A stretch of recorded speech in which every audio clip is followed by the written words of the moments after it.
For it to go to the thing.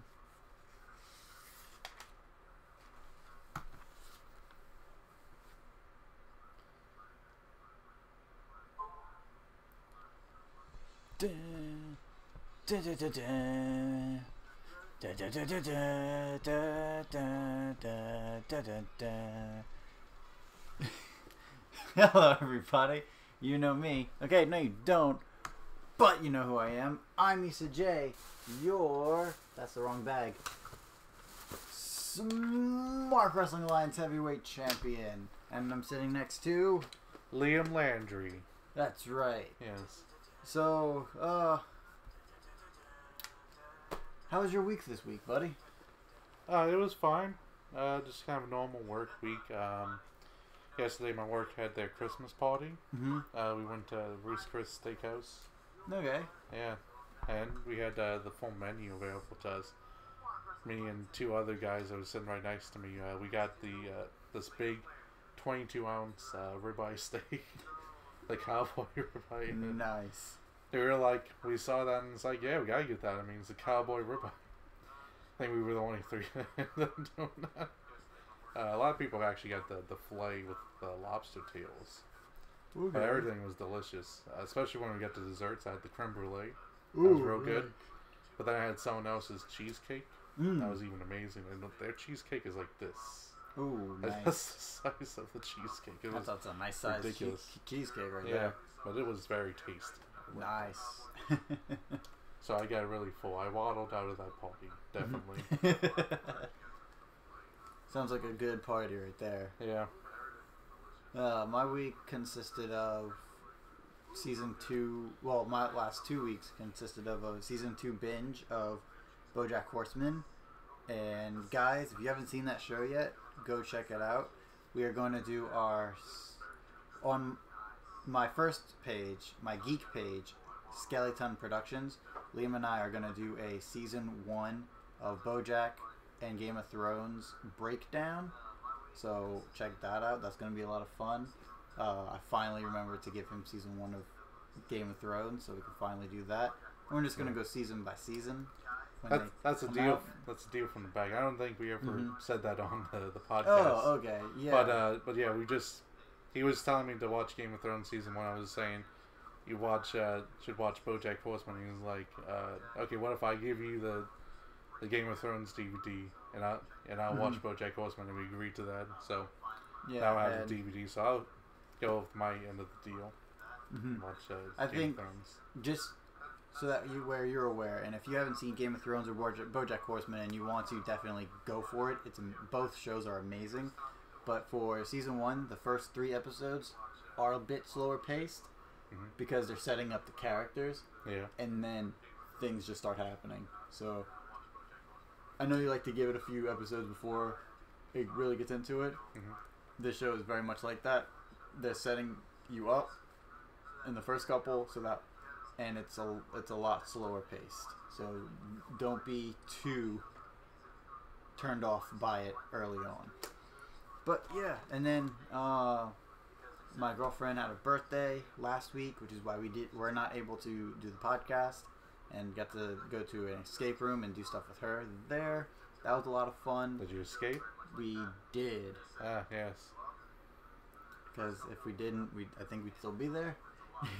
How many people did you have? Just us two. Oh, just y'all two? Yeah. Okay, good.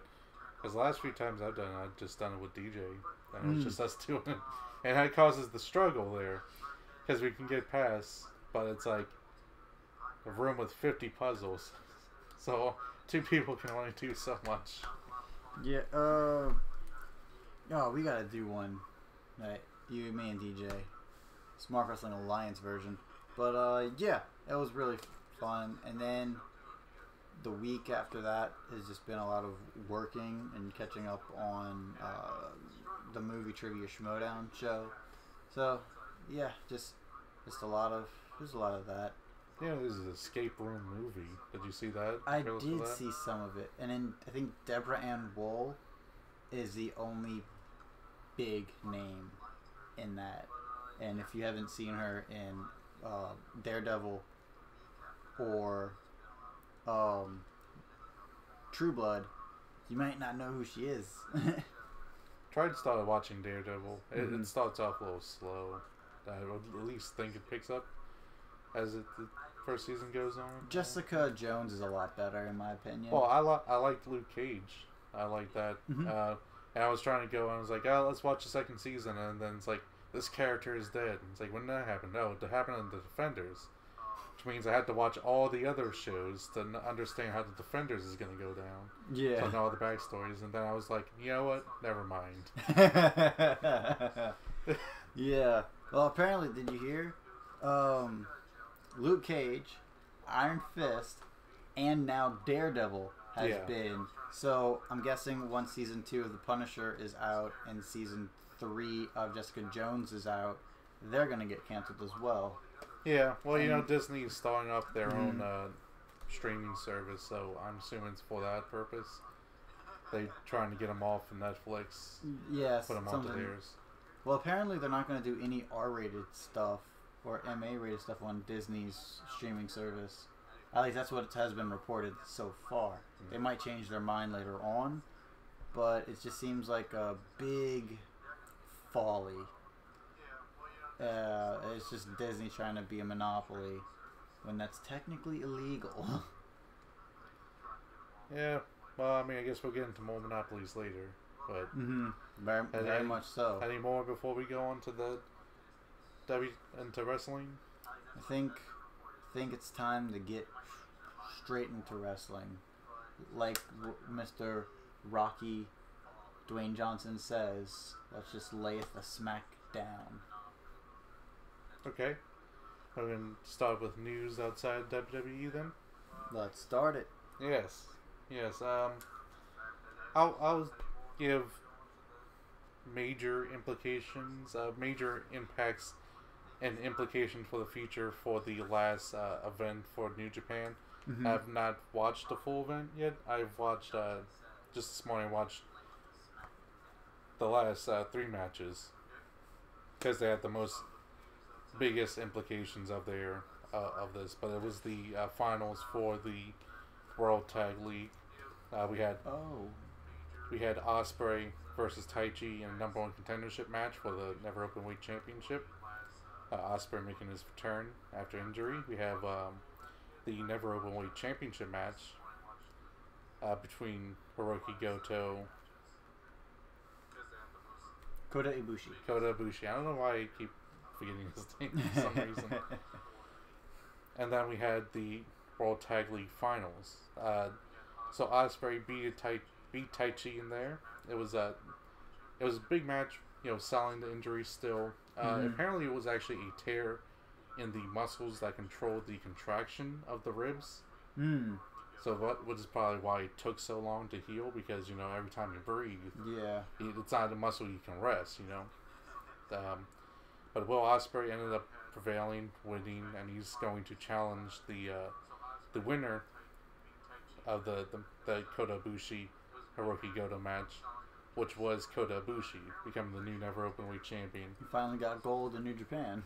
Yeah, I think they said it's been 4 years since he had a title in New Japan. Though of course he has also been not out of New Japan as well from time to time. And the last one was a junior heavyweight, I think they said. So it'll be Will Ospreay versus Kota Ibushi at Wrestle Kingdom. Big match right there. And then the last match talked about was the main event, which was the final for the World Tag League between the Guerrillas of Destiny and Evil and Sonata. Okay. And that was a really good matchup there. LIJ versus OG. Yeah, I would say out of all those, the Goto Ibushi match was the best. But all 3 were really great. That one was a real good one and had a lot of time with the 2 to go, and it was really good. Evil and Sonata ended up winning their. Oh, nice. They ended up. They also won last year, so they actually won back-to-back years in the World Tag League. And it's great, and like all the big tournaments here in New Japan, when you win the tournament, you get the challenge. You get to make the challenge to the current champions. So they are making another challenge to the Guerrillas of Destiny at Wrestle Kingdom. But after the event, while they were, kind of celebrating and talking about that, out come the Young Bucks. The Young Bucks were not in the tournament this year, but they did make an appearance in a match. I think it was like them, Marty Scurll, and Kenny Omega versus some Taguchi Japan members. Yeah. In a match. I think it was the match that I saw was Dave Finlay. Yeah, Dave Finlay, Juice Robinson, Taguchi, and Tanahashi. Yes.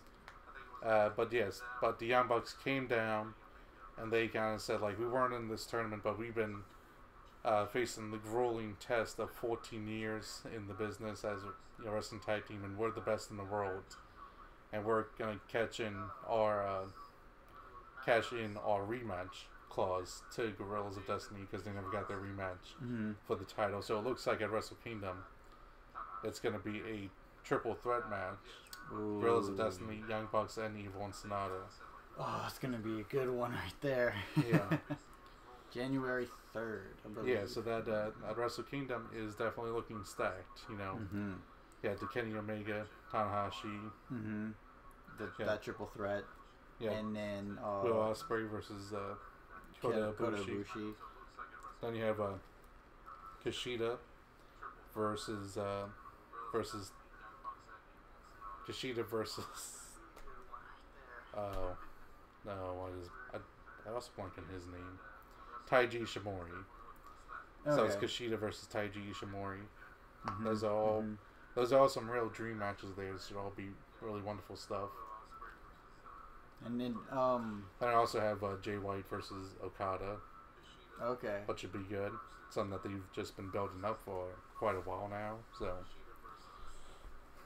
and I actually believe that Jay White and his team of the OG Bullet Club actually swept the Face Chaos team in this last tour.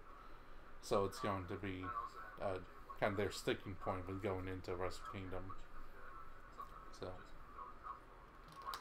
definitely a lot of good stuff happening overseas. Yeah. Away from WWE. And to mention some more stuff about the Young Bucks, Kenny Omega, Cody, Brandy Rhodes, and Marty Scurll, Hangman Page, and even I think JR and what's his name? Chris Jericho are rumored to be a part of it. All Elite Wrestling, that name I think has been trademarked. All Out was trademarked, and then now this has been officially. Yeah, it was a few weeks ago. A trademarks were made, and it was listed back to the Jacksonville Jaguars headquarters. Well, I think it was even their stadium itself, showing that connection, and it was for All Elite Wrestling, all AEW All Out, AEW Double or Nothing, Tuesday Night Dynamite. I like that one, and but yeah, it was all these trademarks were made. Yeah. So, and a lot of people were speculating that they were just doing this to make sure WWE doesn't try to, and if they do make an indie show, can't use some of these names. But now it's looking as if this is starting to actually happen. Cody put on a website a countdown to a massive announcement that's going down soon. Kenny Omega has been teasing it. The Young Bucks have been teasing it. Chris Jericho has been very vague in his interviews, and that's basically how he teases things. I remember watching an interview before you and I went to live streamed. Was that? Was it All In? No, it was It was the New Japan. Dominion? Yeah, that was the American one. No, G1 Special? Yes. Yeah. That was the G1 Special in California, and before that, No, it was Dominion. It was Dominion. Okay. Yeah, when we were watching Dominion, it was a few days before Dominion, and he had an interview, and the guy asked him about asked Chris Jericho about New Japan, and he was saying like, yeah, I don't know if I'm gonna be there again. It's just not something that I feel like is gonna happen. But I decided, hey, if you're gonna go out, I suggested to go out really strong, which is why I attacked Naito. And I was like, oh, okay, cool. And then that day on Dominion, he was there. And he ended up having he ended up attacking. I don't think it was Dominion yet. I think it was it was that Sunday. It was an event before Dominion. He attacked Naito again, and then he had the Intercontinental Championship match. And I was like, okay, what? Oh, that's another match. Naito versus Chris Jericho at Wrestle Kingdom. True. Another one. That's another good one. But then he was really vague, saying like he didn't think he was going to be back, but he knew he was going to be back. So that if he is a part of it and he's being this vague, either he knows something, even though he's not a part of it, or he's completely a part of it and it's about to blow up. Like the wrestling world is going to change, hopefully for the better. Because we need some good competition for WWE right now in the States. And Impact just isn't cutting it, unfortunately. Right. But, yeah, I mean, what are your speculations on All Elite Wrestling? I would say there has to be something when it comes to trademarks and going back to the Jacksonville Jaguars. If it went back to Cody Rhodes' address or something like that, it wouldn't be anything too cheap, because a lot of times people will go out and get copyrights just to have them, to make sure other people won't use them. But the idea is you're definitely working with other people, and there's no reason in the world the Khan family would do this if there wasn't something for them. They're not going to go in there just to make sure WWE doesn't have it or something like that. They're not going to go in there. It definitely has to be a business deal going down here. I mean... And we just have to wait for, I think they said January 9th, was it?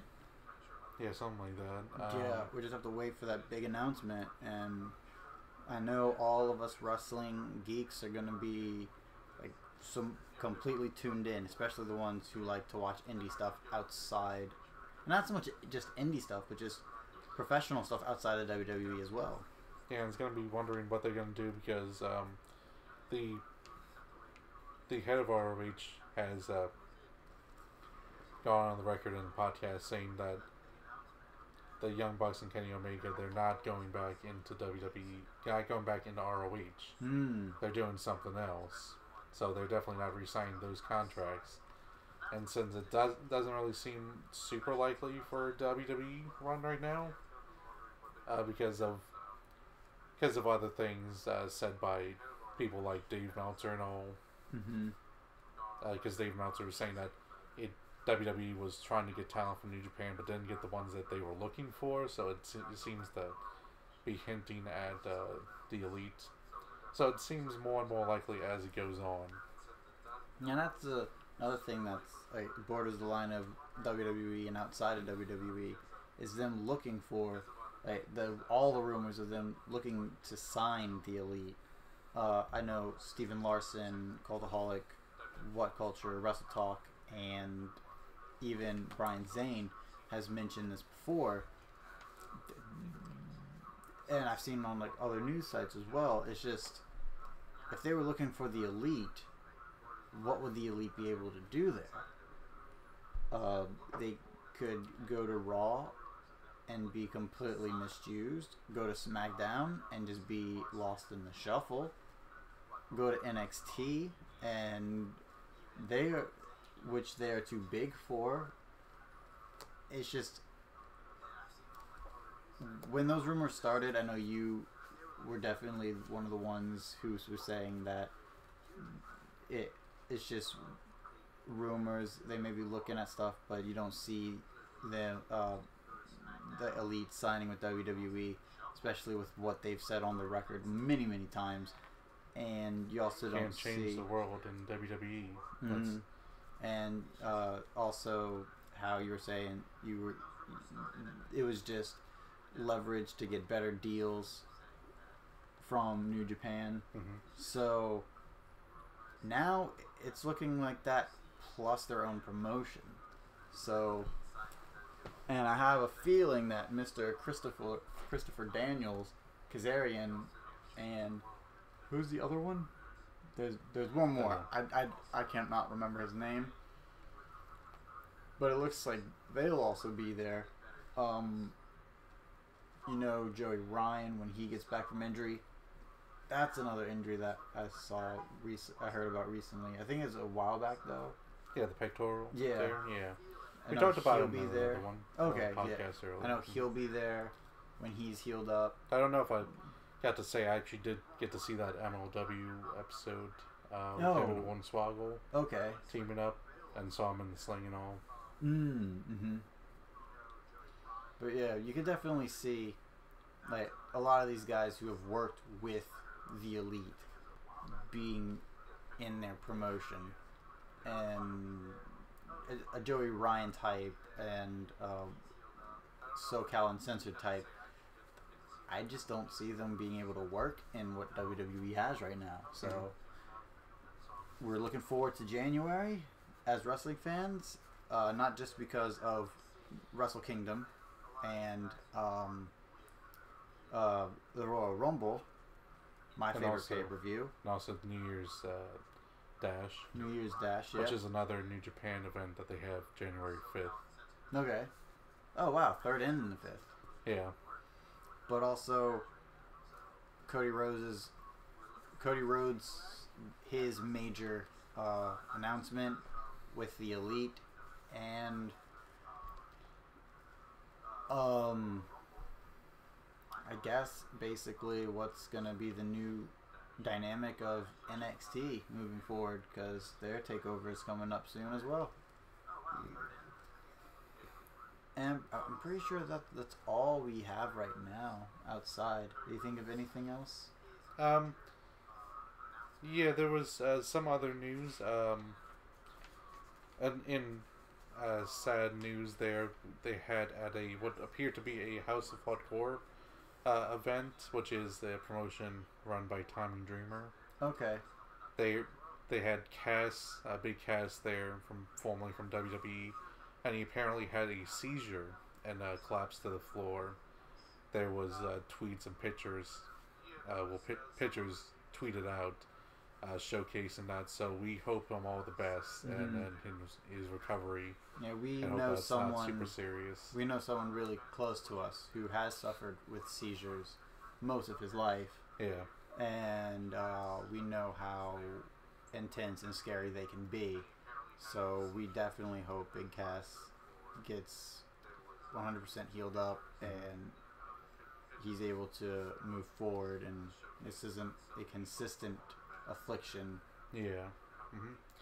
In lighter news, we had the bastard Pac. He won the Dragon Gate champion, the Open the Dream Championship, which is their biggest championship there. Okay. So he's now their new top champion. I'll also say he's just doing great on Twitter, just seeing his stuff there. And one of the things he's even teased is, you just kind of came out randomly and said, like, no contract anywhere, but still champion. And I kind of think, like, contract, and then there was the Cody Rhodes talking about how he was asking for, like, what wrestlers out there that are not signed by anyone right now that y'all enjoy seeing. And then it's like a week later he comes out saying that he's not signed by anyone. So I don't know. Maybe Pac for AEW. That should be amazing. Oh, also, which we add to even more to AEW fire is last Sunday, there was pictures going around showing that Cody and Brandi Rhodes in the owner's box for the Jacksonville Jaguars game. Mm. So it definitely seems like they're in there with the owners. So if anyone was ever thinking that maybe the owners just went out and got all these trademarks on their own to maybe push a negotiation with them, it definitely seems like that's not the case. It seems like they're in friendly relation. That definitely a lot about to go down. Yep. 2019 is going to be a big year so far, and there was something. There's James Storm is going to take on Nick Aldis for the NWA Heavy World Champion. It's going to be at their show on January 5th, the same day as the New Year's Dash. They have the New Year's Bash. I believe it's going to be in Tennessee. Okay. There was questions about Shane Strickland that it looks like he's going to be going to WWE, but the only thing keeping him back is his Lucha Underground contract. Kind of the same thing that happened with Ricochet. Mm-hmm. Yeah. So it looks like he's going to be waiting out. He also had an MLW contract, but it apparently had a clause in there for if the option arose of WWE, that he would actually be able to get out of that contract easier. So that's not a problem for him, but the Lucha Underground contract may keep him from WWE for right now. I'll definitely keep you posted on that. Yeah. And going a little back from what you said, Pac has a really big match. I don't know if it happened yet, but a really big match against Will Ospreay. No, it's going to be next April or March. Okay. Yeah, it's next year. He has that match against Will Ospreay, and then that has been a match that people have been begging to see, but obviously Pac, formerly known as Neville in the WWE, couldn't get there. So now that he's out of the WWE, out of their hair, and he's doing stuff in Dragon Gate and taking a lot of shows in Europe, this has been a dream match. Will Ospreay, Pac, people have been wanting forever, and now that it's about to happen, that is something that I would definitely love to live stream, like that match or that entire show. Yeah, and even I think the month before that happens, he also has a real big matchup against Zack Sabre Jr. in England. Ooh. Both of these are actually going to be in Rev Pro events. Okay. So both Rev Pro. And it's interesting that for the first Cruiserweight Classic, we didn't even get that match because I don't think Neville was a part of it. I think he was still doing NXT stuff at the time, or he was injured, getting ready to come back from injury. So we're about to see a lot of great stuff, and it's exciting. So it's time to get inside the WWE? I believe so. That's the only big news. Alright. Well, it's not the biggest piece of news, but it is pretty big. Actually, no. Because this is WWE, and a lot of people... Did Dynamite Kid appear for WWE? Yeah. It was with the British Bulldogs. Oh, okay. With Davey Boy Smith Jr.'s father. Yeah. Davey Boy Smith Sr. So, Dynamite Kid and the Axeman... Kurt... Was it... I want to make sure. It was...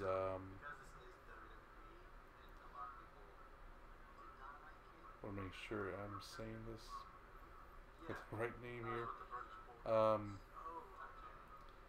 Larry. I was trying to think it was Larry or Lenny.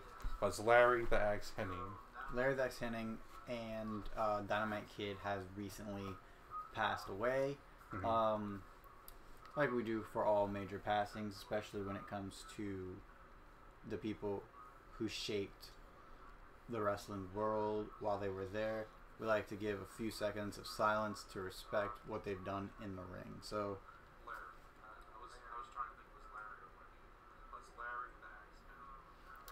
do you know anything about either guys? Dynamite Kid, he was definitely a trendsetter with his style. It did end up costing him. He went to wheelchair bound as his life went on. Definitely an intense guy and a risky guy. One of the users of the diving headbutt. Okay. Yeah, one of those guys. And just kind of doing crazy stuff. I would recently, because of his passing, I went back and watched his matches with the original Tiger Mask. Mm-hmm. He had quite a few. I watched on New Japan his last one that they had, and also WWE's network has put out. They used to actually do stuff with New Japan, like back in the 80s, WWE, and they even had a junior heavyweight belt, and they actually had a match between each other in Madison Square Garden. Oh, and you can see it either on the New Japan World or WWE Network also has it now. I think they put it up because of his passing. And I say that because, at least that would most likely be English commentary. The New Japan would just be Japanese commentary because that's all they had back then. But yeah, they had a real intense match. I just watched one so far. I didn't watch the Madison Square Garden one, but it was a real intense match up there. Even had a point where Tiger Mask monkey flipped Dynamite Kid out of the ring. And I would say this: it looks like they never changed out those blue barricades. The blue barricades, because they still had them there, and it's like those look just like the same ones. It probably is the exact same blue barricades. That's funny. For decades, but yeah, they even had a point where that match got called off. Like it was after Tiger Mask did a crossbody to Dynamite Kid on the outside and knocked them both out of the barricades and into the crowds. And they actually called the match, and then both guys were like, "No, we want the match to restart," and they restarted and all. So it was an intense matchup, and I want to see the one in Madison Square Garden as well. I would also say I don't know what promotion it was, but wherever the original Tiger Mask is working now, as a backstage guy, they went and did a ceremony for Dynamite Kid, and he actually went out and he held the picture, because that's definitely something they always do. Apparently, is holding the picture of the wrestler, and so that was showing that they must have had a real good friendship between the two. And then for New Japan, actually, they had Davey Boy Smith Jr. hold the picture. Of course, like we said, he was his father's tag partner in WWE, and probably really knew them really, really well as well. Yeah. And of course, when it comes to Larry Henning, what was it? The Axeman. Yeah. He's of course well before our time. Even his son is before our time, but it was it was still. So we don't know too much about him, but for background, he is the father of Kurt Hennig, Mr. Perfect, and the grandfather of Curtis Axel. And figuring that's probably where he gets Axel from was the Axe Hennig, and probably why he's called the Axeman and all. So like I said, I don't know too much about him, but it's still a tragic. I saw that Curtis Axel put out an open letter about the passing, for his family and all. Yeah. So I hope he's doing well. Yeah, 100%. I don't know if Dynamite Kid had any kids. I know he was married for a time, but that kind of goes into his darkness part. Yeah. Because he was abusive to his wife who left him. But I don't know if they had kids or anything. And then... And the interesting thing with him is that he's been asked before in interviews is if he could do it all over again, would he change anything? And he said no. So even knowing that his style ended up paralyzing him, he it's not full paralyzation, but it was enough to be wheelchair bound. He still wouldn't really do anything different with that. So, And he's definitely an intense human. Yeah, he's definitely a big trendsetter for wrestling as it went into the future. So, nearly any cruiserweight owes a lot to him. Yeah. And then we have a lot of big rumors and implications that there's a couple of people in WWE who might want to jump to AEW. Yeah. We're going into our news inside WWE now? Yes, sir. Yeah. News inside WWE. Yeah, so far Wrestle Talk, I believe, were the ones who put out this information, was saying that there is 2 WWE wrestlers who are already rumored to be jumping ship into AEW, wanting to go with it. And while no one knows exactly who it is right now, it's just rumors that it's 2 guys, I definitely lean towards the Revival. There's been a lot of rumors. Well, there's a lot of going back and forth between the Young Bucks and the Revival. Even going into the their show, being the Elite, there's actually this thing with Cody Rhodes, like he would go and say, "Fuck the Elite," and pretty recently they put a entire video together of just all the times he said that in there, and that's like and Cody Rhodes put it out, kind of like out of nowhere. And then there's a part where the Revival is saying, "One day we want to fight the Young Bucks," and the Young Bucks going back saying, "One day we want to fight the Revival," and then the Revival going back with a little clock emoji showing that in time. It definitely seems something like they would hint at in the style they would hint at too. Mm-hmm. So I'm kind of leaning towards the Revival being the ones to jump ship. They also seem like the people who would be most upset about how their treatment is in WWE. Yeah. Especially under Lucha House rules. Which one was it? Scott Dawson got a black eye. Yeah, like sucked. I don't know which Lucha did it, but it was a 3-on-1. It was clearly Nia Lucha.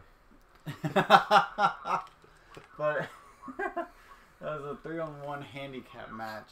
Lucha House Party rules, and you don't even have to tag. You can just slip underneath the bottom rope and then get attacked by another guy. It was just and what I don't know what this storyline is supposed to apparently be. Apparently the storyline is going back to Survivor Series. That the Revival was supposed to get. Do you remember when we talked about that? Mm-hmm. How the Yeah. Raw was supposed to get the win there, and not SmackDown. It was supposed to be the Revival doing it. So they're taking it out on the Revival for that being misbooked, even though it's not actually their fault. It's really the booker's fault. But they're apparently being taken out on that by having these 3-on-1 and 3-on-2 matches. The only thing which I is can more reason why you go to AEW. Yeah, the only thing I can say about it, it is comedic, with how the tables are turned, where the heels are the ones without the advantage, and their reactions to the situation is they're taking it professionally for the most part that I can see. It would, but it's just knowing what they were able to do with AOP, DIY, and Chad and Gable, and what they're being relegated to now. It's like night and day. There's no similarities whatsoever, and it's heartbreaking. You hear that they're going on to Raw, and you're like, all right. Like 2 years ago, when people were getting called up, there was still that feeling of, all right, they're on the main roster, they can do something. But now, whenever you hear someone's rumored to be on the main roster, you fear for their career, and that's a problem. Right now, they have a whole storyline with Lars Sullivan, where he is the biggest free agent for Raw or SmackDown, and no one knows who he's gonna sign with. It better be SmackDown, because the only big man they have on SmackDown is Rusev, and he is right now in a feud with Shinsuke Nakamura. So, and he's a face, so they need that big monster heel over there. Right now, you have Baron Corbin, Braun Strowman, Brock Lesnar. How many other big monster heels? Drew McIntyre, Bobby Lashley, like Bray Wyatt to an extent. If you put Lars Sullivan on there, he doesn't even look that big. And he gets completely lost in the shuffle. Yeah. Even if you put him up against No Way Jose, because I think No Way Jose is as tall, or if not taller. Yeah, No Way Jose is a big guy. Yeah, No Way Jose is a big guy. I mean, I was at it. Put him next to Jinder Mahal, and Jinder Mahal would tower over Lars. That's a problem. Yeah. Just putting on SmackDown keeps his mystique.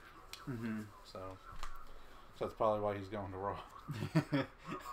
Oh no. Yeah, do you think of any other two superstars that it could be other than the Revival?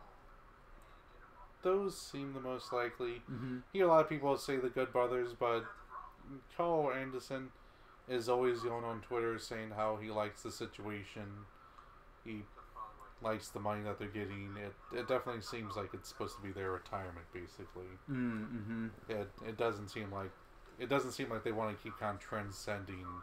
Like when they left New Japan, it was kind of like that's kind of their goodbye. They did their work there, and even if they don't win any championships here, it doesn't really matter too much for him. And I mean, especially if he's gonna get his hot Asian wife pregnant all the time as well. And I say it like that because that's his joke. That's what he calls his wife, his hot Asian wife. So, I mean, she's very attractive and Asian, but I'm just saying it because that's so what he's he not says. lying. No, he's not lying. And I'm not lying when I'm saying he just keeps getting her pregnant. They just had another kid recently. I think that's their 4th or 5th one. Oh wow. So. And then I can't really think of anybody who would want to jump ship other than the Revival, except maybe, and this is a stretch, Kevin Owens and Sami Zayn. They become Kevin Steen again, and I guess not El Generico, since El Generico died trying to save orphans from a flaming bus. Yes. Yeah, so maybe the El Generico part dos. El Generico Jr. There we go. We don't know when they're scheduled to return. We don't know what their contracts are like right now. But again, that's a stretch. The rumors of the Revival is definitely more likely. Yeah, especially with now, because you really need to get people who just hate their position. Because WWE is going to be really funneling money in, and anyone they think is going to leave, they're going to keep throwing more cash in. So you really just need someone who's like just really upset with how it's going. Oh yeah. And then what's some more news inside the WWE? Well, there's the Queen of the Ring rumors. Gonna have I believe they even say it's going to be a pay-per-view style, kind of like Evolution was. Okay. And it will have a Queen of the Ring in there. If they do it, I just hope that they actually make something out of it, and it's not just something that's forgotten. Make it as special as Shane McMahon's.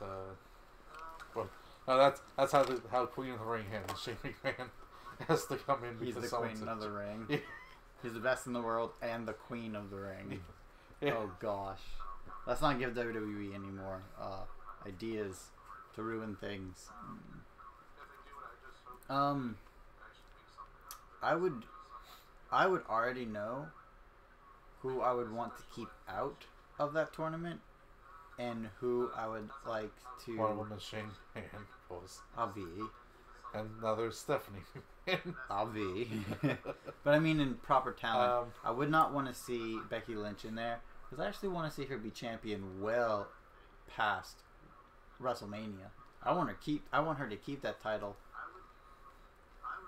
defend it at WrestleMania, and retain it at WrestleMania, and go probably until SummerSlam. Basically, be the AJ Styles for the women's division on this run. I know that means Asuka and Charlotte gets a little bit shafted, but Charlotte has had her hand in that title for quite a bit. She's still in the title picture. Asuka's finally getting something good in the title picture. But I feel like they need to... Becky can be the man that makes the plan. Exactly. She's the man that has SmackDown on lock right now. And I would also want to keep Ronda Rousey and Nia Jax far away from this tournament. And I would feel... I mean, unless they're going to do the first ever historical Brawl from All Women's division, then I don't want Nia Jax to be in tournaments. I second that sentiment.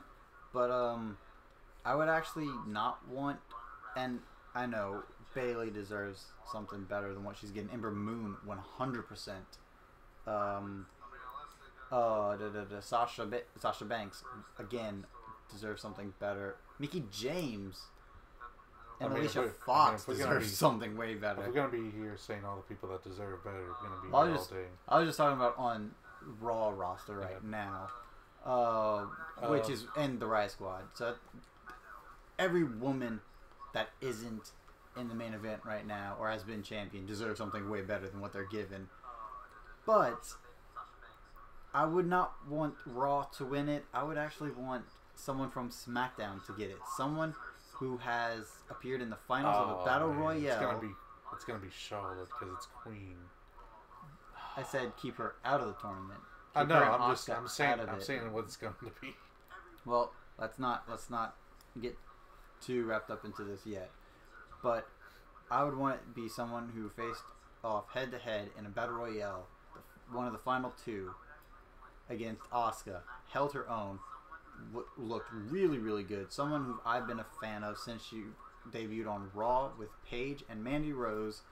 Yes, Sonya Deville should be the first inaugural Queen of the Ring winner because you can tell they want to push her, and this would be the best way to do it because Sonya Deville is so impressive in the ring.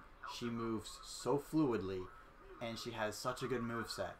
And I know you do not have a lot of experience is the wrong word, but exposure to what she can do, as I did when we did our Was It Worth It videos. But I've seen her in NXT, just kind of a little bit because I was just getting back in NXT. Okay. But it's had some real good matches with Ruby Riott. Yeah, and she is just...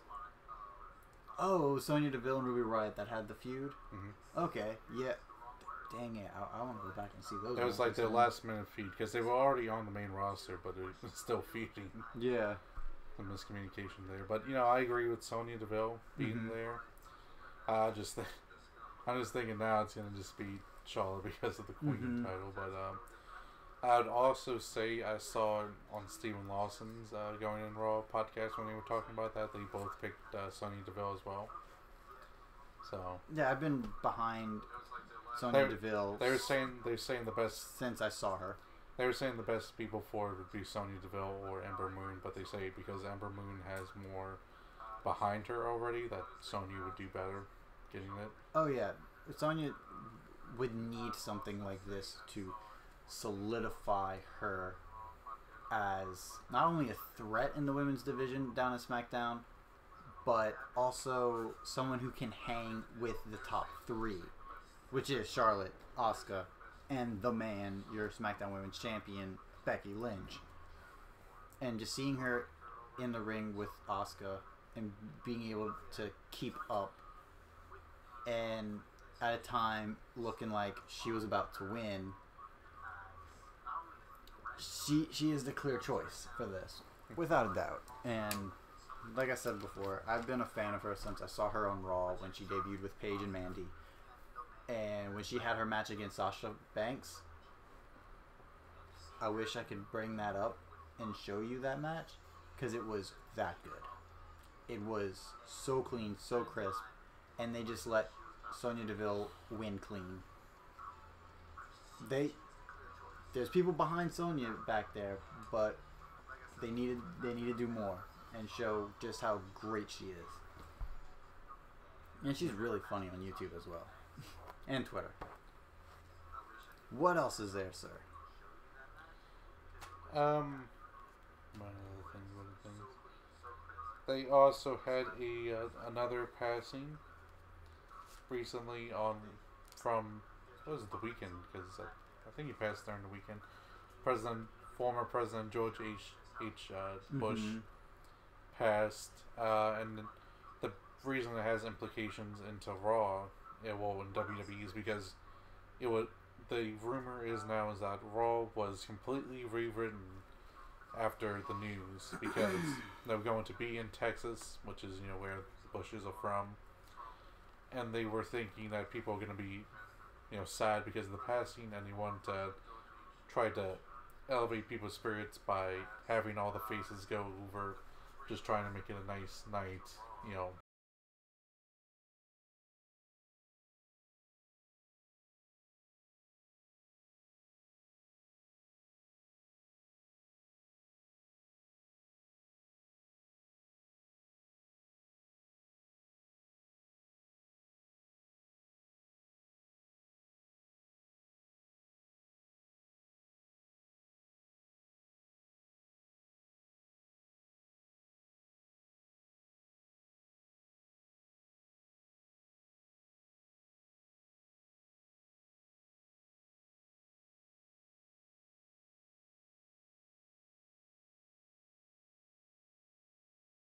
Saying how Prince Devitt or Finn Balor, we got to see a lot more of him, and that was really good. The best thing that came out of this horrible episode of Raw. Not as bad as last week though. The worst Raw of 2018. They're thinking of bad Raws. WWE did hit a new low for their both Raw and SmackDowns in the ratings. So that's something there. Even SmackDown even went below 2 million, which is big for them, considering back in the Attitude Era, they had, when you combine Monday Night Raw and WCW Nitro, together they were actually getting over 10 million people watching the show. So it's a big letdown, and I'm sure Fox is not happy with that. We also have Dave Meltzer with the Wrestling Observer reporting that the WWE is trying to do as much as they can to buy up talent. They're looking at New Japan, trying to get people from there. One of the main ones they say is Kushida, the current junior heavyweight champion, and the right now the ace of the junior division. And isn't Tanahashi the ace of New Japan as a whole? Yeah. I want to talk about it now because I'm going to forget about it again because I thought about it earlier. But Takahashi has a new shirt, and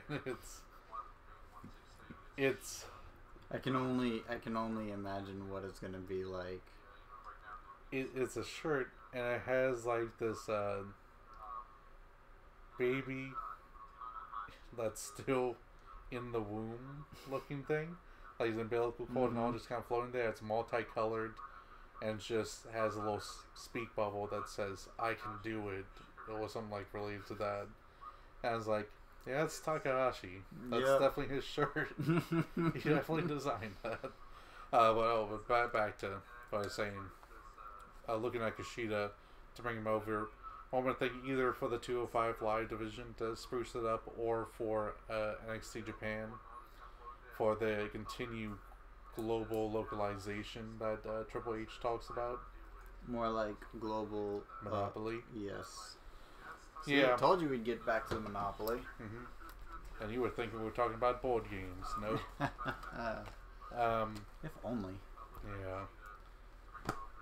But yeah, there's Kushida. So he would probably be the guy to boost up their NXT Japan if they do that. But I don't think it's going to be too likely. They would have to offer him a lot of money, and more money than NXT Japan would actually be worth.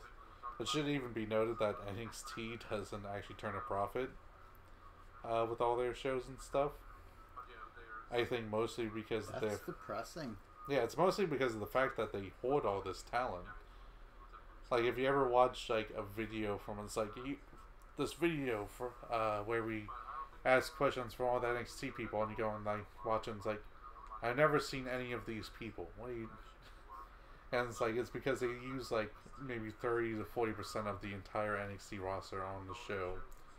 Yeah, and everything else is just like hoarded talent to make sure that no one else gets them. Right now, they had like, what is his name? Matt Riddle was a big sign. Keith Lee was a big sign, and there's two more women as well, big signs. Only ones we see right now is Shayna Baszler, Dakota Kai, and Kairi Sane. They're the three focal points of the women's division, and then Aleister Black, Tommaso Ciampa, Johnny Gargano, Velveteen Dream, and the Undisputed Era. With Ricochet, Pete Dunne, and now War Raiders. And those are the men that are just completely focused on. And everyone else, you might see them 1 week, but then it'll be another month before you get to see them again. And that's kind of sad. Yeah, I mean, they can't even use some of these NXT people even as like jobber feel. Like Matt Riddle, I was seeing that he's gone up against another big prospect that they just brought up was Punishment Martinez. An ROH guy that they brought in, and it's like, it's kind of weird that he goes and beats Punishment on his first NXT TV show instead of just beating up jobbers because of all the people they have in the background. And it's like, it's crazy, especially since the main roster has more talent than they can actually know how to use, and barely use all the talent up there, that they still bring in more people. That have so many Raw, people in developmental. Because it's 3 hours long, you'll end up seeing most of them. Yeah, but I mean, you go right now. Like if Baron SmackDown, Corbin will take up an entire hour. Yeah, right. But right now, SmackDown, we finally got to see Rusev and Shinsuke after what felt like a month off from them, and now they're in a feud. But the Good Brothers, we haven't seen them since Survivor Series, and we haven't seen them, and we didn't even know about them being in Survivor Series because we hadn't seen them since their match against the Bar months prior in that little tournament they did. And we haven't seen the Clones since, like, we haven't seen them since longer than them. They just appear and now they're just gone. We haven't seen them since. Yeah. And I think they may be more beneficial just saying, like, it's the contract. We're not wanting you to come in. We just want you to take the money and stay home. And then also Andrade Cien Almas, he has not been on TV for well over a month, if not longer. We do get to see a lot of Zelina Vega, which is nice, but where's her counterpart? You know what I mean? Also, big news that Zelina Vega and Aleister Black got married last Friday. And also other marriage news, there's Brian Cage and Melissa Santos. They were already married, but they just made the official announcement now with a proposal in the ring during a show that he was doing. So not to get off track, but I'm just remembering it now, so I don't want to forget later. And another like weird, and this is like storyline. And also you're thinking of Chelsea Green and Donna Purrazzo, most likely, as the two women that NXT, and two new big signing. Yeah. And we haven't seen them since. And I think who was the one who came in with Keith Lee? Was that Mia Yim? Yeah, that's Okay. his girlfriend Oh, in real okay. life. Yeah, Mia Yim, and she was 2 years in the Mae Young Classic. And then also on the other, in storyline mode for Raw, we have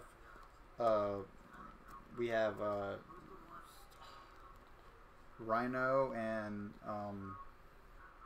what's his partner's name? He's got kids. Heath Slater. Yes, Heath Slater had a match where the loser leaves Raw, and for some weird reason, in a squash match, Heath Slater won.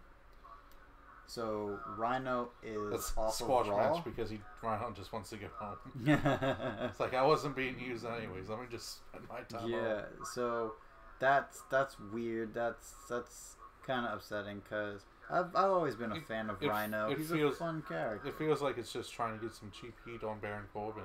Mm-hmm. By And having then him punish. after the match, Heath Slater goes back and now he's a ref. He's not going to be a wrestler. He's going to be a ref. So who knows how long this storyline is going to go. And not only that, but I'm making your kids refs too. So but what about child labor laws? Shut up, Heath Slater. I'm Baron Corbin. And it's just, at first it was amusing, Baron Corbin getting to do all this stuff. But now it's a little bit tired and they're just doing too much with it and not in a good way. They definitely lost the direction they wanted to go. And where are the good writers gone? Where did they go? I don't know. I remember in the Ruthless Aggression era, we had Eminem, Paul London, and Brian Kendrick, and Team Domino in the tag teams. We had John Cena, John Bradshaw, Layfield, Undertaker doing the main event there.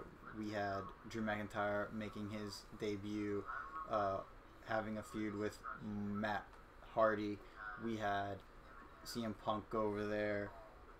We had so much good stuff in the Ruthless Aggression era when I started watching, with really good storylines from what I can remember. And then from what it was then to what it is now, it just hurts. At least SmackDown is trying to be better. I think with JBL, that was something last week.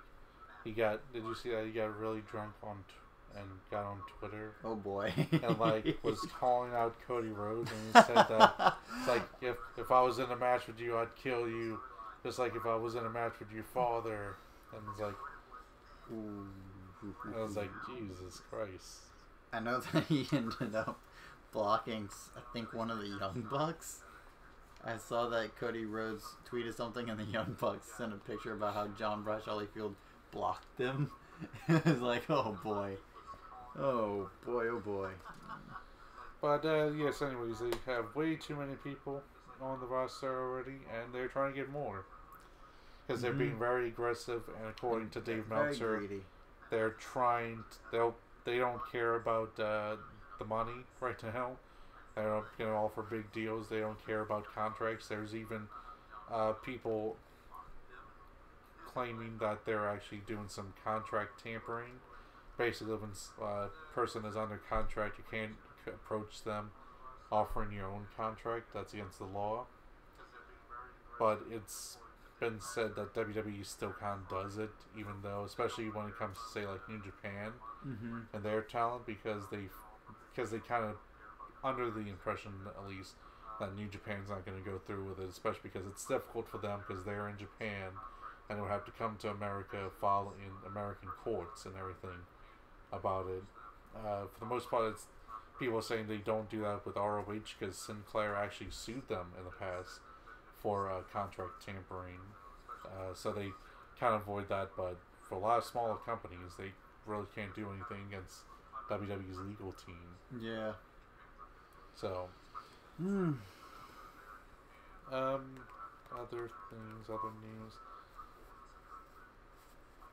So we didn't get to talk about Bray Wyatt is. Oh, Bray Wyatt. Yeah, he's making his return in the house show circuit, and he just recently was seen in the Starcade. Starcade. Yeah. So he's rumored to be back at TLC. Yeah, apparently to help, Braun Strowman. They of course had the connection together, and also at Starcade he fought Baron Corbin, so it kind of makes sense that they're playing up the angle between against each other, seeing how they'll do. Oh yeah, I remember two big guys on SmackDown now, but they're both injured and forgotten about. Former tag team champions Luke Gallows and Luke Harper and Eric Rowan. Yeah. Forgot about them. Also thinking of injuries, was it Hanson or Rowan? One of the Wall Raiders is injured right now. He got injured at War Games. Oh, drat. So it's going to be out for a bit. But yeah, Bray Wyatt could be making a return. Maybe even replacing Braun Strowman if Braun Strowman can't make it to TLC. Other news with injuries, most people speculate that both Becky Lynch and Alexa Bliss will be back in time for TLC. Alexa Bliss isn't really scheduled to do any type of match, but of course Becky Lynch is. And people that really ticked me off, not people, even though they were told her to do it, Ronda Rousey made a tweet, and I think Charlotte Flair also made a tweet about how, oh, you're blah blah blah injured, you can't come back, you're not even going to make it to the show. And Becky Lynch, which felt genuine, was saying, I don't care if I'm cleared or not, I'm going to be in that match, and I'm going to defend and retain my title. And it was like, oh boy. Not only screw United Jax for having this happen, but also thank you Becky Lynch for being amazing. Yes. Trying to think of other things.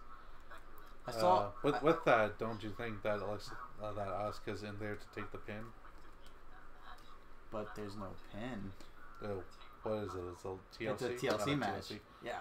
Okay, I don't know why Asuka's in there because that's what I first thought initially. One of the coolest. Putting triple threat. One of the coolest, amazing tweets I saw from the man Becky Lynch was her saying, "I'm so honored to be facing against Asuka in my match, someone who earned her way and fought a bunch of women to make it here, and someone who is privileged, yada yada, her dad, woo, whatever." It was along the lines of that. Massive paraphrasing, but that was so fun. I love following Becky Lynch's Twitter because it's amazing. Becky Lynch, keep it up.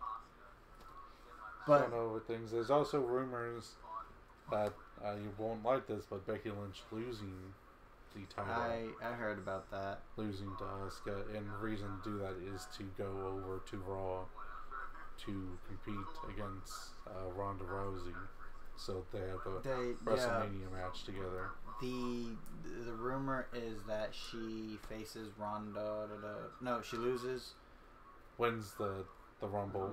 Wins the Rumble, and then instead of SmackDown goes to Raw. Yeah. Which is the same path Asuka took as well. But vice versa. Yeah. The backwards, but yeah. But I don't want to see that match. Yeah, everyone's like, oh my gosh, I want to see that match. It's gonna headline.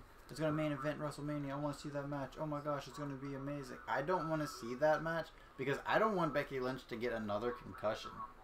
I do not want anything to happen to Becky Lynch.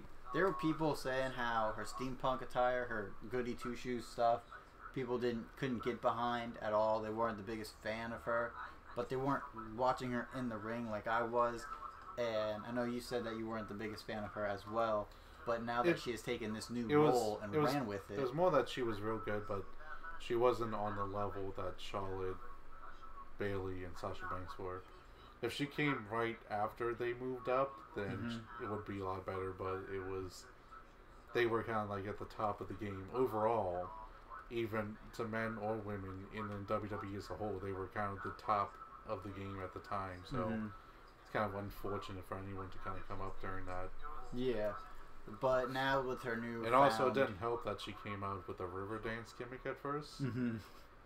That took some steam out from her. Until she brought that steampunk back into it. But she just, I've always been a fan since I saw her in NXT and since I saw her win the championship the first time. But now that she has this new gimmick, this new found character, she is just owning everybody left and right. Not only on Twitter, but on the mic as well. And people are finally getting it. And I'm like, do I be one of those fans who's like, well, you didn't like her when at first, so you don't get to like her? No. I'm glad people are on the bandwagon finally. Because more and more people need to cheer Becky. So that way, WWE push her to the moon and farther. Push her to Pluto and just let her just have everything that she wants. And also push Nia Jax to Pluto and leave her there.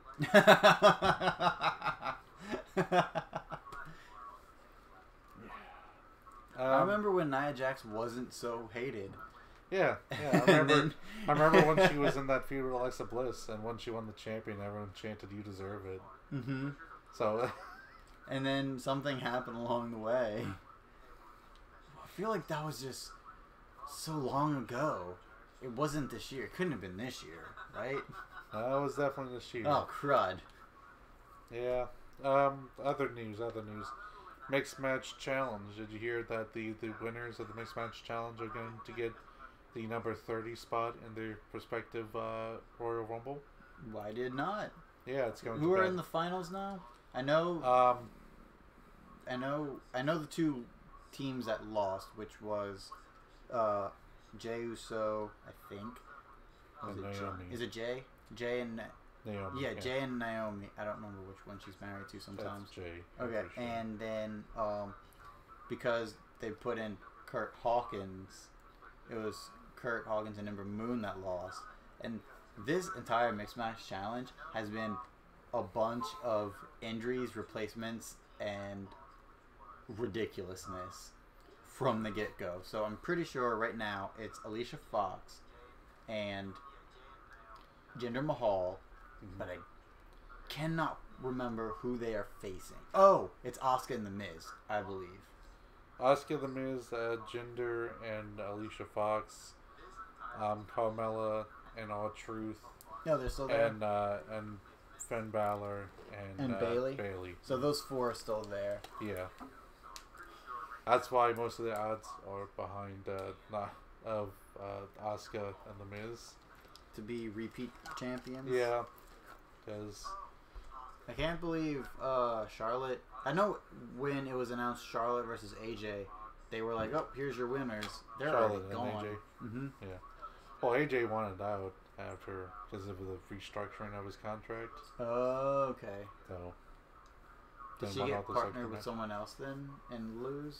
Maybe. I haven't really kept up with it. I'm just hearing about this. I just heard this week about this whole challenge stuff. But the Francesca, when season 2 was announced, and I said, "Hey, season 2."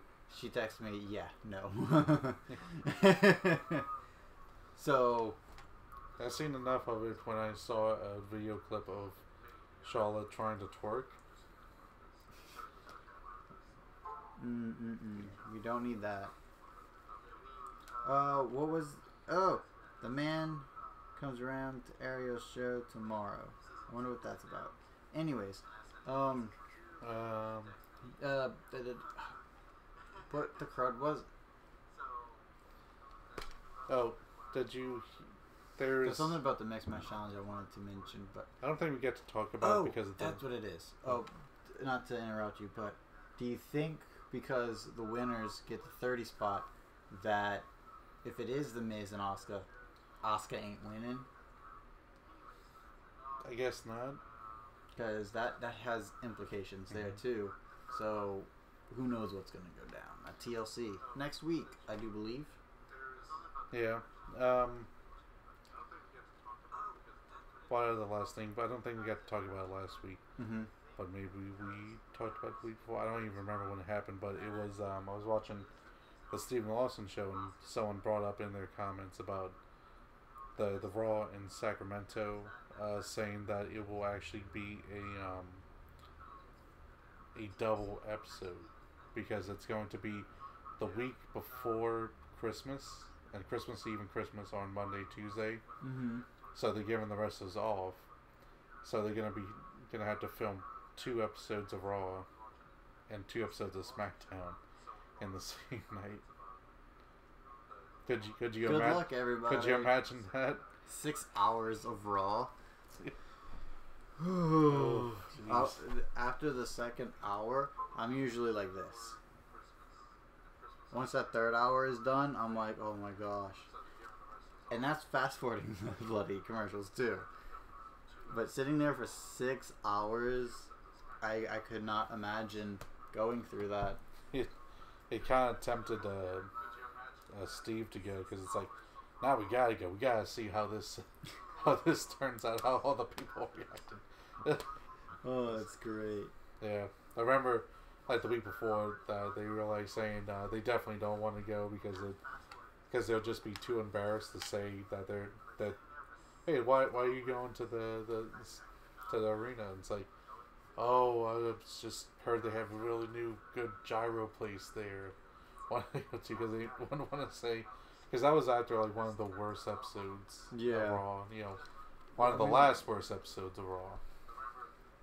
Yeah, 2 weeks ago we didn't get to mention it, or last week we didn't get to mention it. 2 Mondays ago, people were saying it was the worst Monday Night Raw of 2018 and potentially of all time. And I watched some of it, and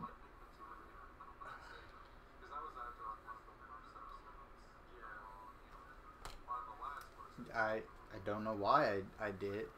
I watched some of it after it was said to be the worst, and I was like, okay, what are they talking about? Ooh, this is what Let me just put on this episode of Raw, and also get my cat o' nine tails to whip myself with while watching. It's like I need to repent for my sins. Exactly. Oh man. But yeah. Ugh. I guess that's all the news we can talk about. Yeah. Well, we also need to talk about the NXT UK stuff. Oh boy.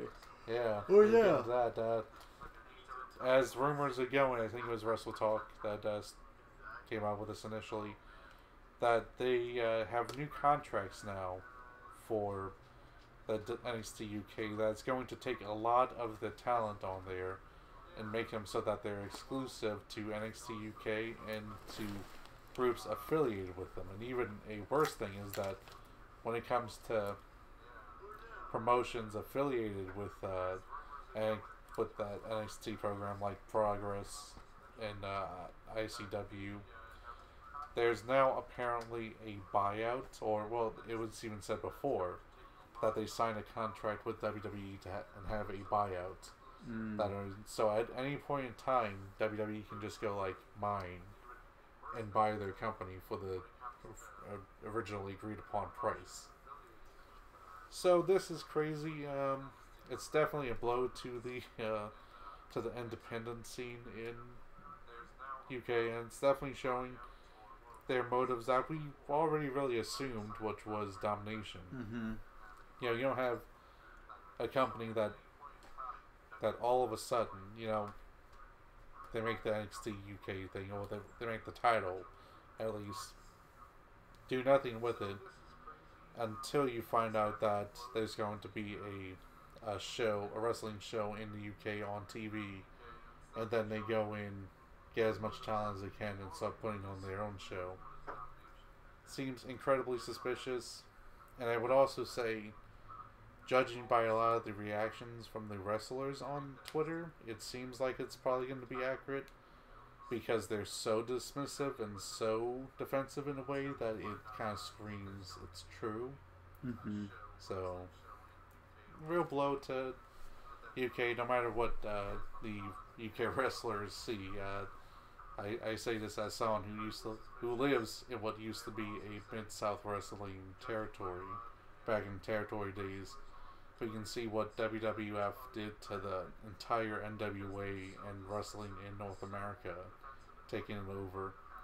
It would seem improbable to believe that they can't go in and take over the entire UK scene.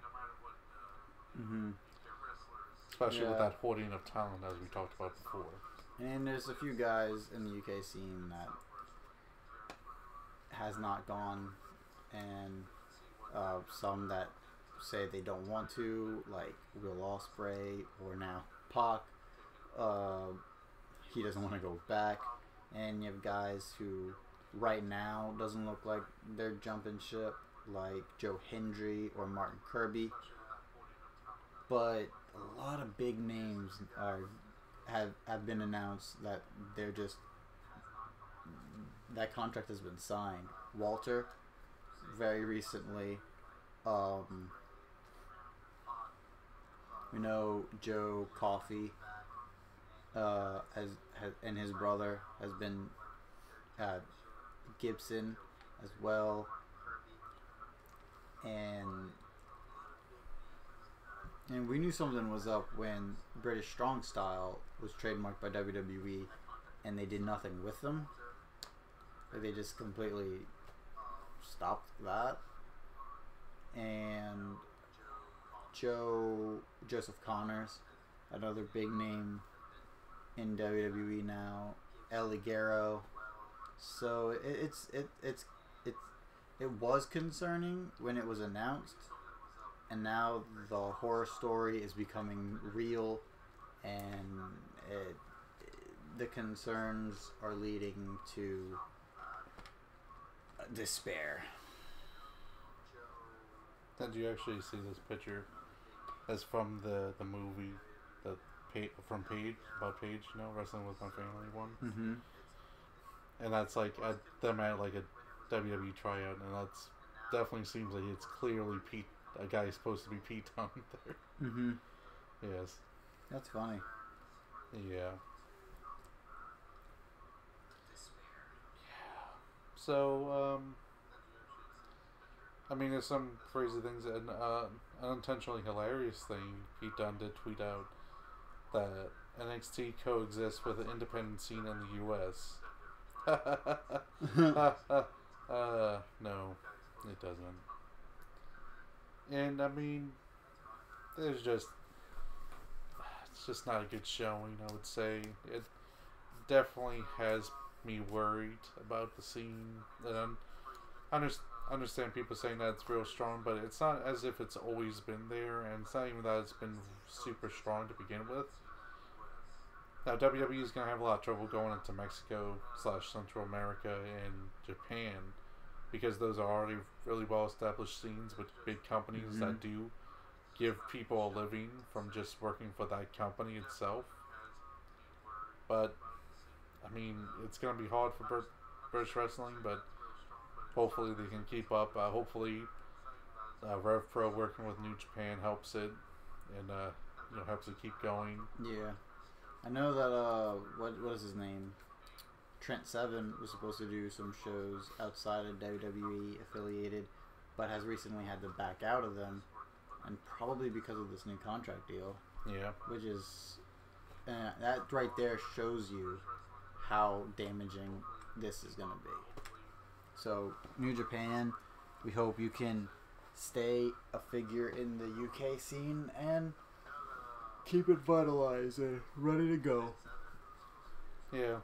I'm sure if anyone asked Pac, he'd give the same response that Juice Robinson did when asked about it. It's like, I'm not going back. I'm never going back. Never going back. You can't make me. Alright, so the best segment of the week? Yeah, let's get into that, because we did a lot of news, but we had to cover a lot. We did. It was 2 weeks. Yeah. Mm-hmm. Best segment. Did you have anything at all, or? When it and comes not to best segment of BoJack Horseman. Either. Aww.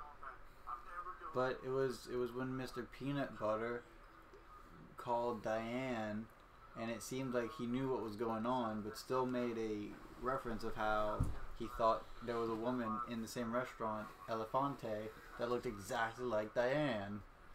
And they made a cute little joke out of it. That was such a good segment. I can't use that. It has to be wrestling related. No, it has to be wrestling related. Oh, darn. Yeah. I from what I saw, I enjoyed The Miz versus AJ Styles in the main event of SmackDown. Daniel Bryan is doing a lot of good stuff. He's back to his heelish ways, stomping on people's heads. AJ Styles kinda, sorta feels like a retirement run too. I know you mentioned Carl Anderson, but the way how he isn't trying to leave and stuff suggests that he's just content with the money right now, and he's not looking to change the world like the elite are. And The Miz has always been great. So those three together are playing off each other really, really well, and there's a lot of good chemistry there. So it's a lot of fun. That one was really good. I haven't finished the match. I do know. I'm pretty sure The Miz did win, but I need to finish that match, and I need to start watching more stuff outside of the WWE, so that way I'm not depressed anymore about wrestling. Yeah, so with what I watched some of the New Japan. We talked about those. I talked before, the Goto match was my favorite match of all the matches that I've seen so far this week. I also watched most of NXT. I was definitely told about that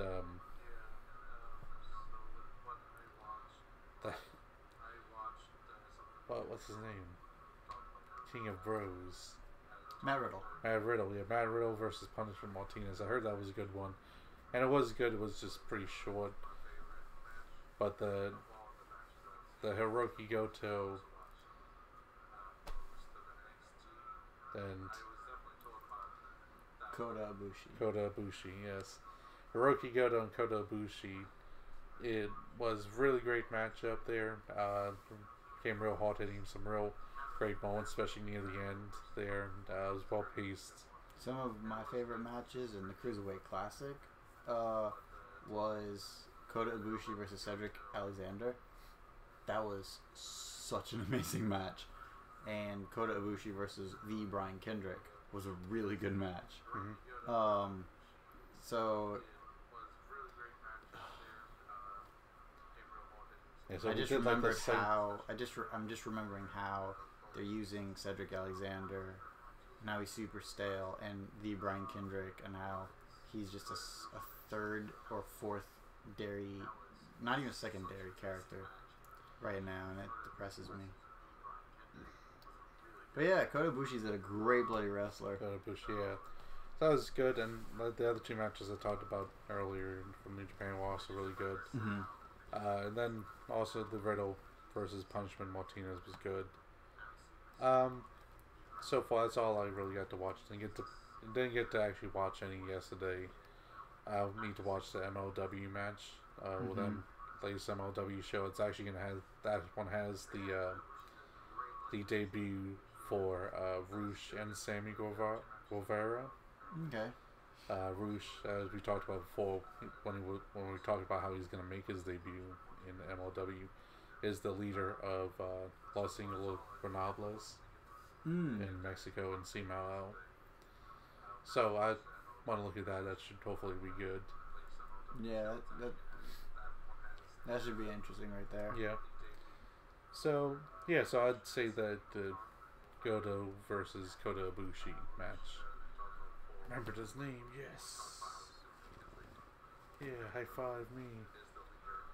I'll help you with the Japanese stuff. I mean, it's not even really like that's Japanese. It's just whatever reason I can't remember. I'm not good with names, but like I can remember Hiroki Goto. It's fun. Tomohiro Ishii and stuff like that. It's just for whatever reason Kota Ibushi and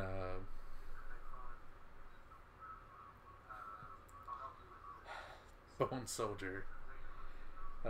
From OG. Yeah. Okay. Wait, is he the one? He's Bone Soldier's in the OG, right? Yeah. Taiji Shimori. Okay. Because for whatever reason, I can't remember Taiji Shimori and Kota Ibushi. Even though they're two of my favorites in there. Like I said, I can remember all the guys. Mm-hmm. The Tanahashis, Takahashis, the Kushidas, all these other names. It's just, I keep blanking on their names for some reason.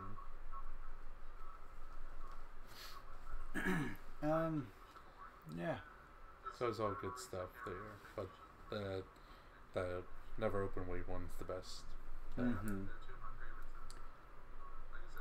I need to watch more New Japan stuff too. I haven't seen it from like I want to watch more ROH stuff as well.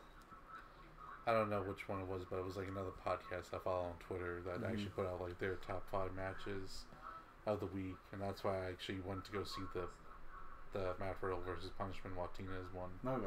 Because that was on their list, but they also picked Kota Ibushi as their favorite as well. So it's a really good match, and I would suggest anyone to go follow it, go watch it. I'm gonna go check. I'm gonna go look for it. Yeah, and if people don't want to go get the New Japan World, it could definitely be something that in a few weeks be on their YouTube page for there, because they do a free one every Monday. So I can definitely see down the road being one of the ones they put up for free.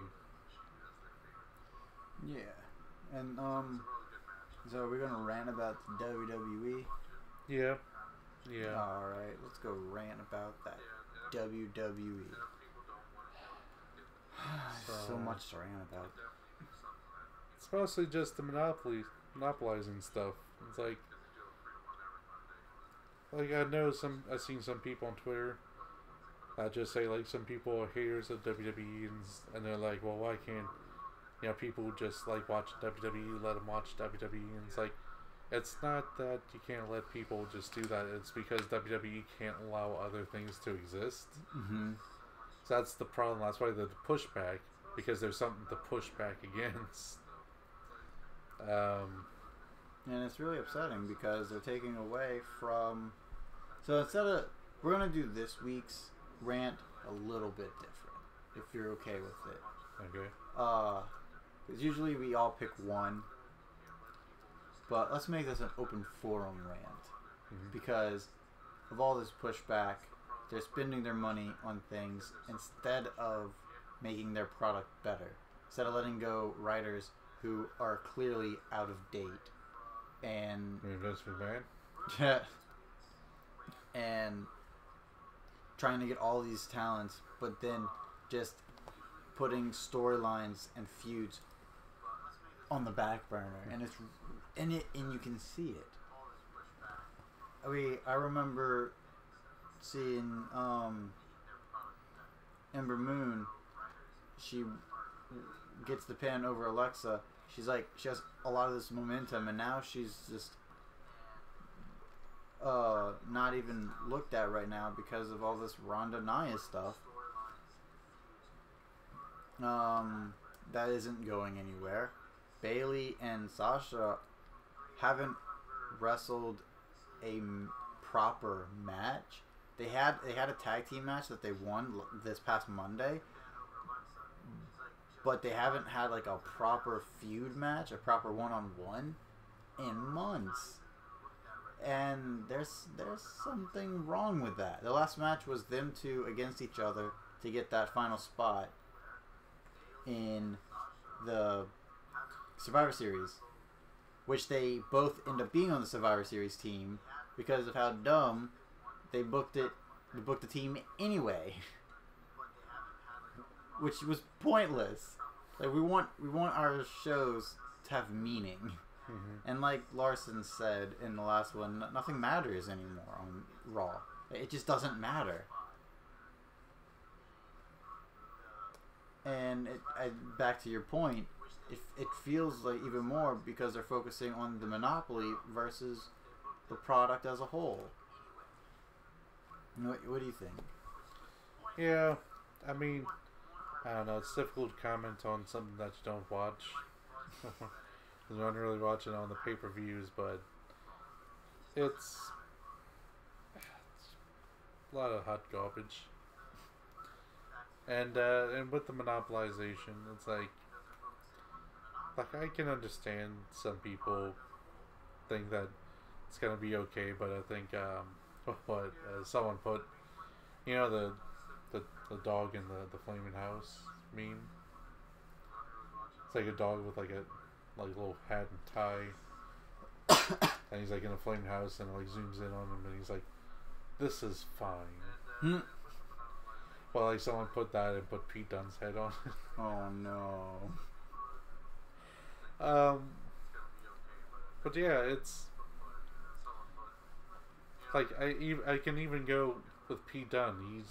He's gone and said in one thing to answer back to some fan, he was saying, you know, it's like if it wasn't for the hard work of me and others to striving to get to the WWE, then there wouldn't even be a thriving indie scene in the UK.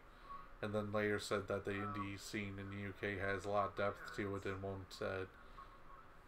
won't go away that easily. And it's like, well, those two things are conflicting. If you're saying that all it took was a small group to put UK indie scene on the map, then it will take a small group to, take them off the map as well. Something can't be, thriving with so much depth and also this brand new and created by a small group of people. Mm-hmm. So it's sad to see, and it's real sad to see just all the people who are apparently okay with it, and like all the people who go and it's like, well, Pete Dunne has a child, he's just trying to get money so to take care of his kids, and it's like, that's one point be respected, that there's a lot of people who are on the indie scene who are probably making more than the average American is in their normal job.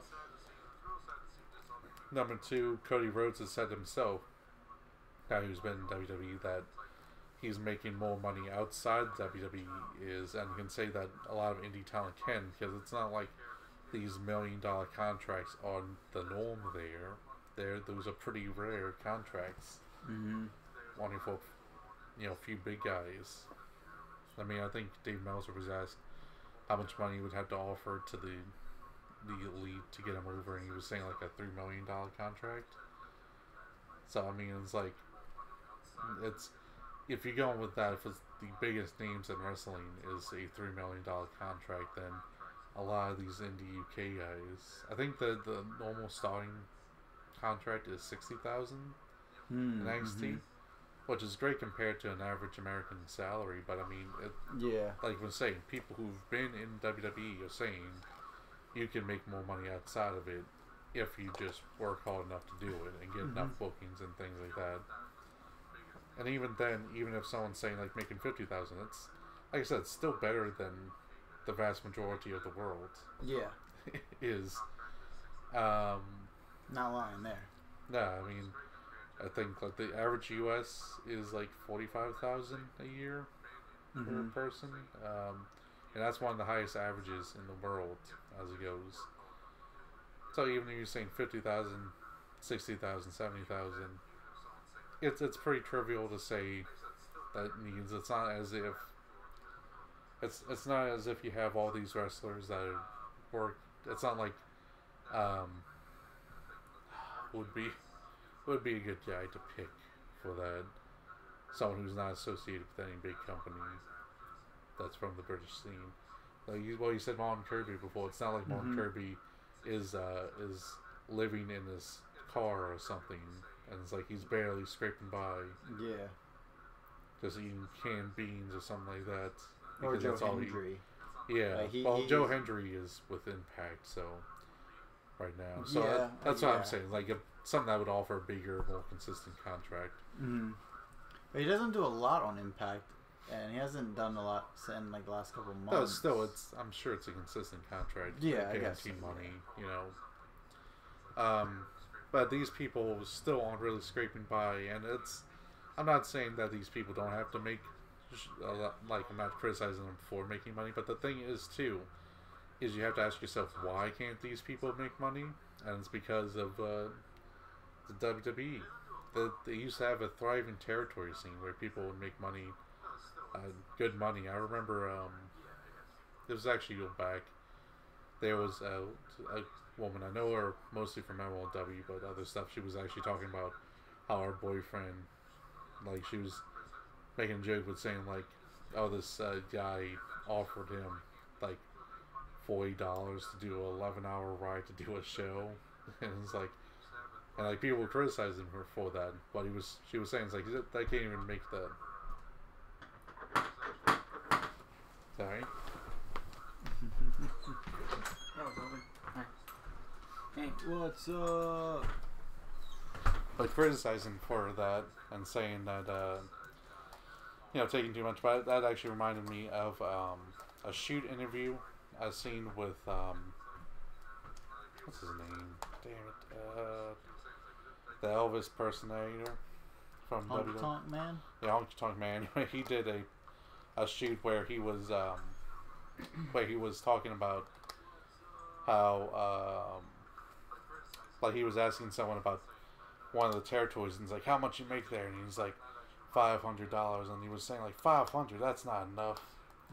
So it's like, these people used to make over 500, probably 1,000 a week on these ones, and that's a good enough living for a lot of people, even probably more than 1,000, especially when you go into inflation now. It'd probably be more if they existed. So the WWF killed all the systems around them, made it so that in America it's not thriving. If you want to see thriving, you can see where they haven't gone into Mexico and Central America and Japan, and see people can make a living off of there.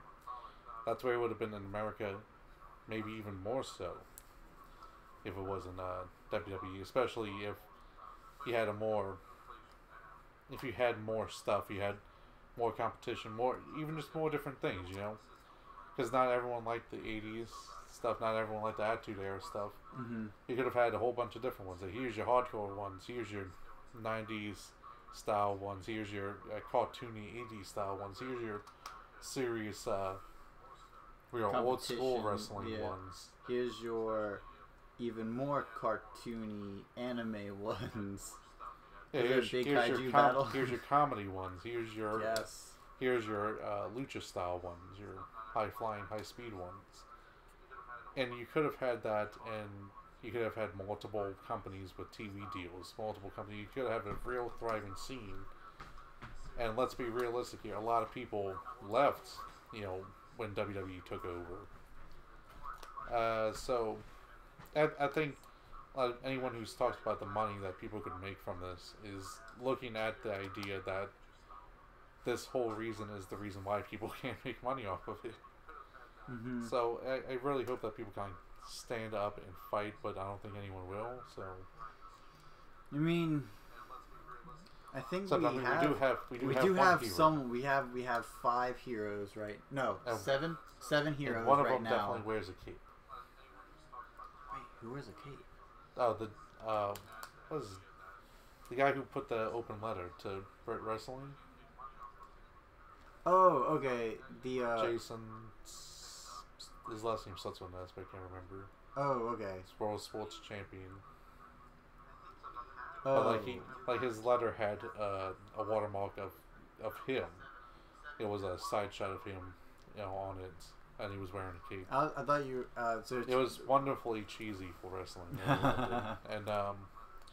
and also there are 6 or 7 people about to attempt to fight in America. I would also add in there too that guy, if he wanted to, could very easily have a WWE contract. Because I mean, if you put him next to all the other British guys in there, and put him in front of Vince McMahon will shove all the other ones aside and go for him. Yes, he's a big sweaty man. He's not super tall, but he has like a physique of like a John Cena type guy. Okay.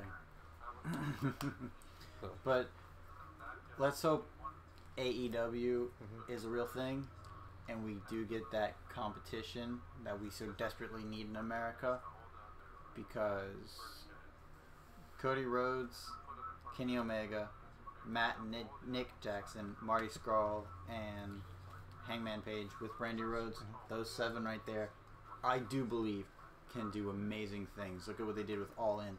Look at what they're doing in New Japan and ROH and Rev Pro at the minute.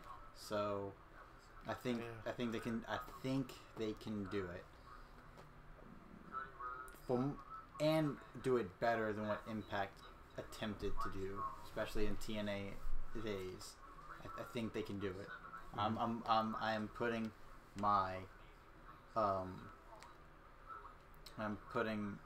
my faith in those guys, and I want to see them.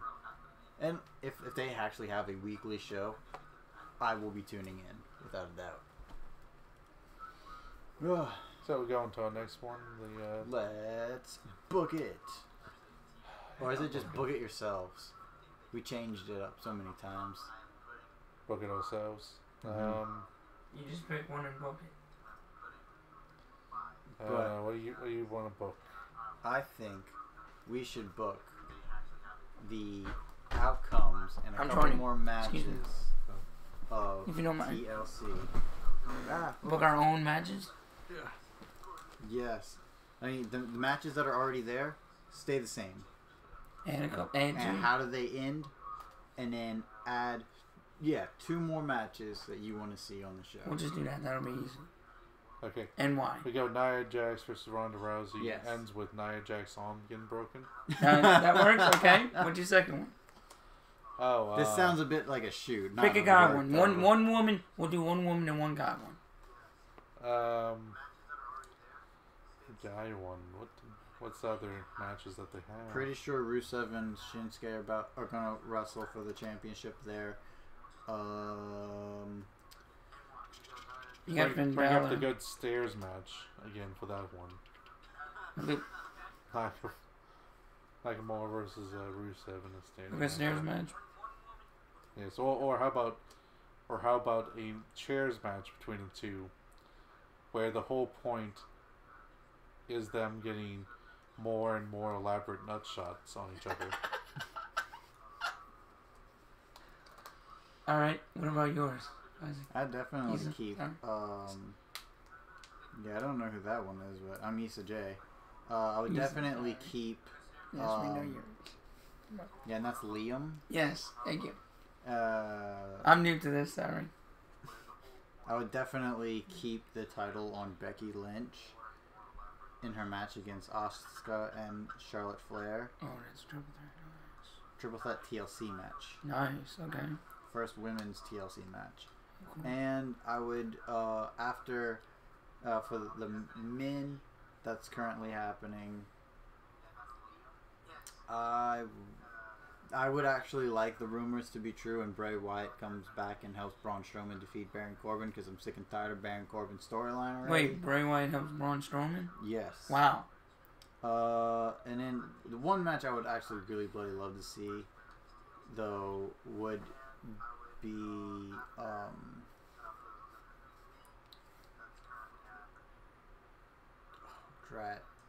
I would like to see the Revival versus AOP and just let them go.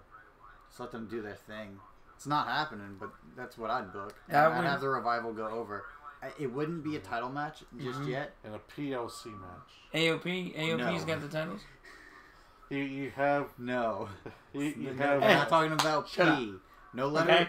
The letter... No. The letter P's out of the question. No, the letter P is only allowed once, and that's after AOP, which is Authors of Pain. I'm with him on this. Drake Maverick. No, he's not even allowed to be there. He's suspended. Then He's not have to get the climb up the ladder to get him. Before he pees. And the Revival are about to get him, and his only defense is to pee on the Revival to knock them off the ladder, allow AOP to get the victory. Yeah, well, no. I would have it be a non-title match, and let them just go. Let you see what the Revival can really do and what AOP can really do, and have the Revival go over. It could be nefarious means. Cool. Could it be a TLC match or tables match? Tables match. Put them through a table. I would rather it be just a straight up tag team match, to be honest. But if it had to have a gimmick, Elimination tag. if it had, nah. Not for them. No? If it had to be a Okay. gimmick, it'd be tables. But I'd rather it be just a normal tag team match. I agree. I agree with you on the AOP and Revival. Sorry, yeah, I would love to see that.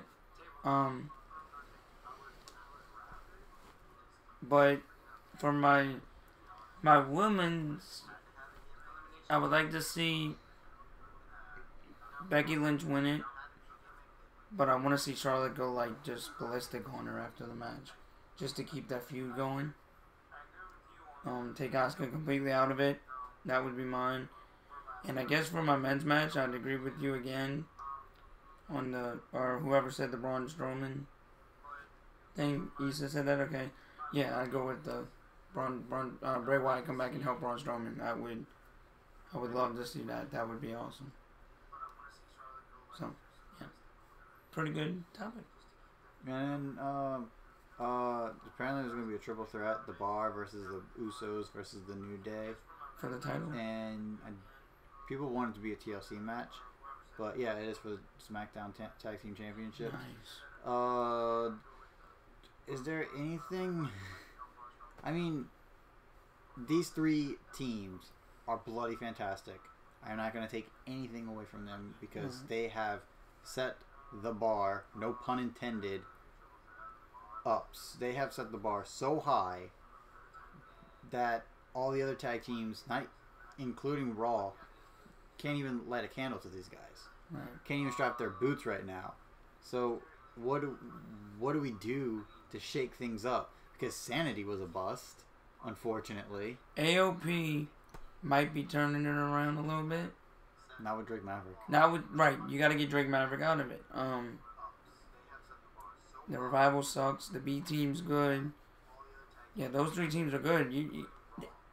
I don't know. I'd say you bring somebody from NXT, but what they're gonna do? They're just gonna ruin them. They just don't use them. Like the tag team division sucks. It really does on both sides.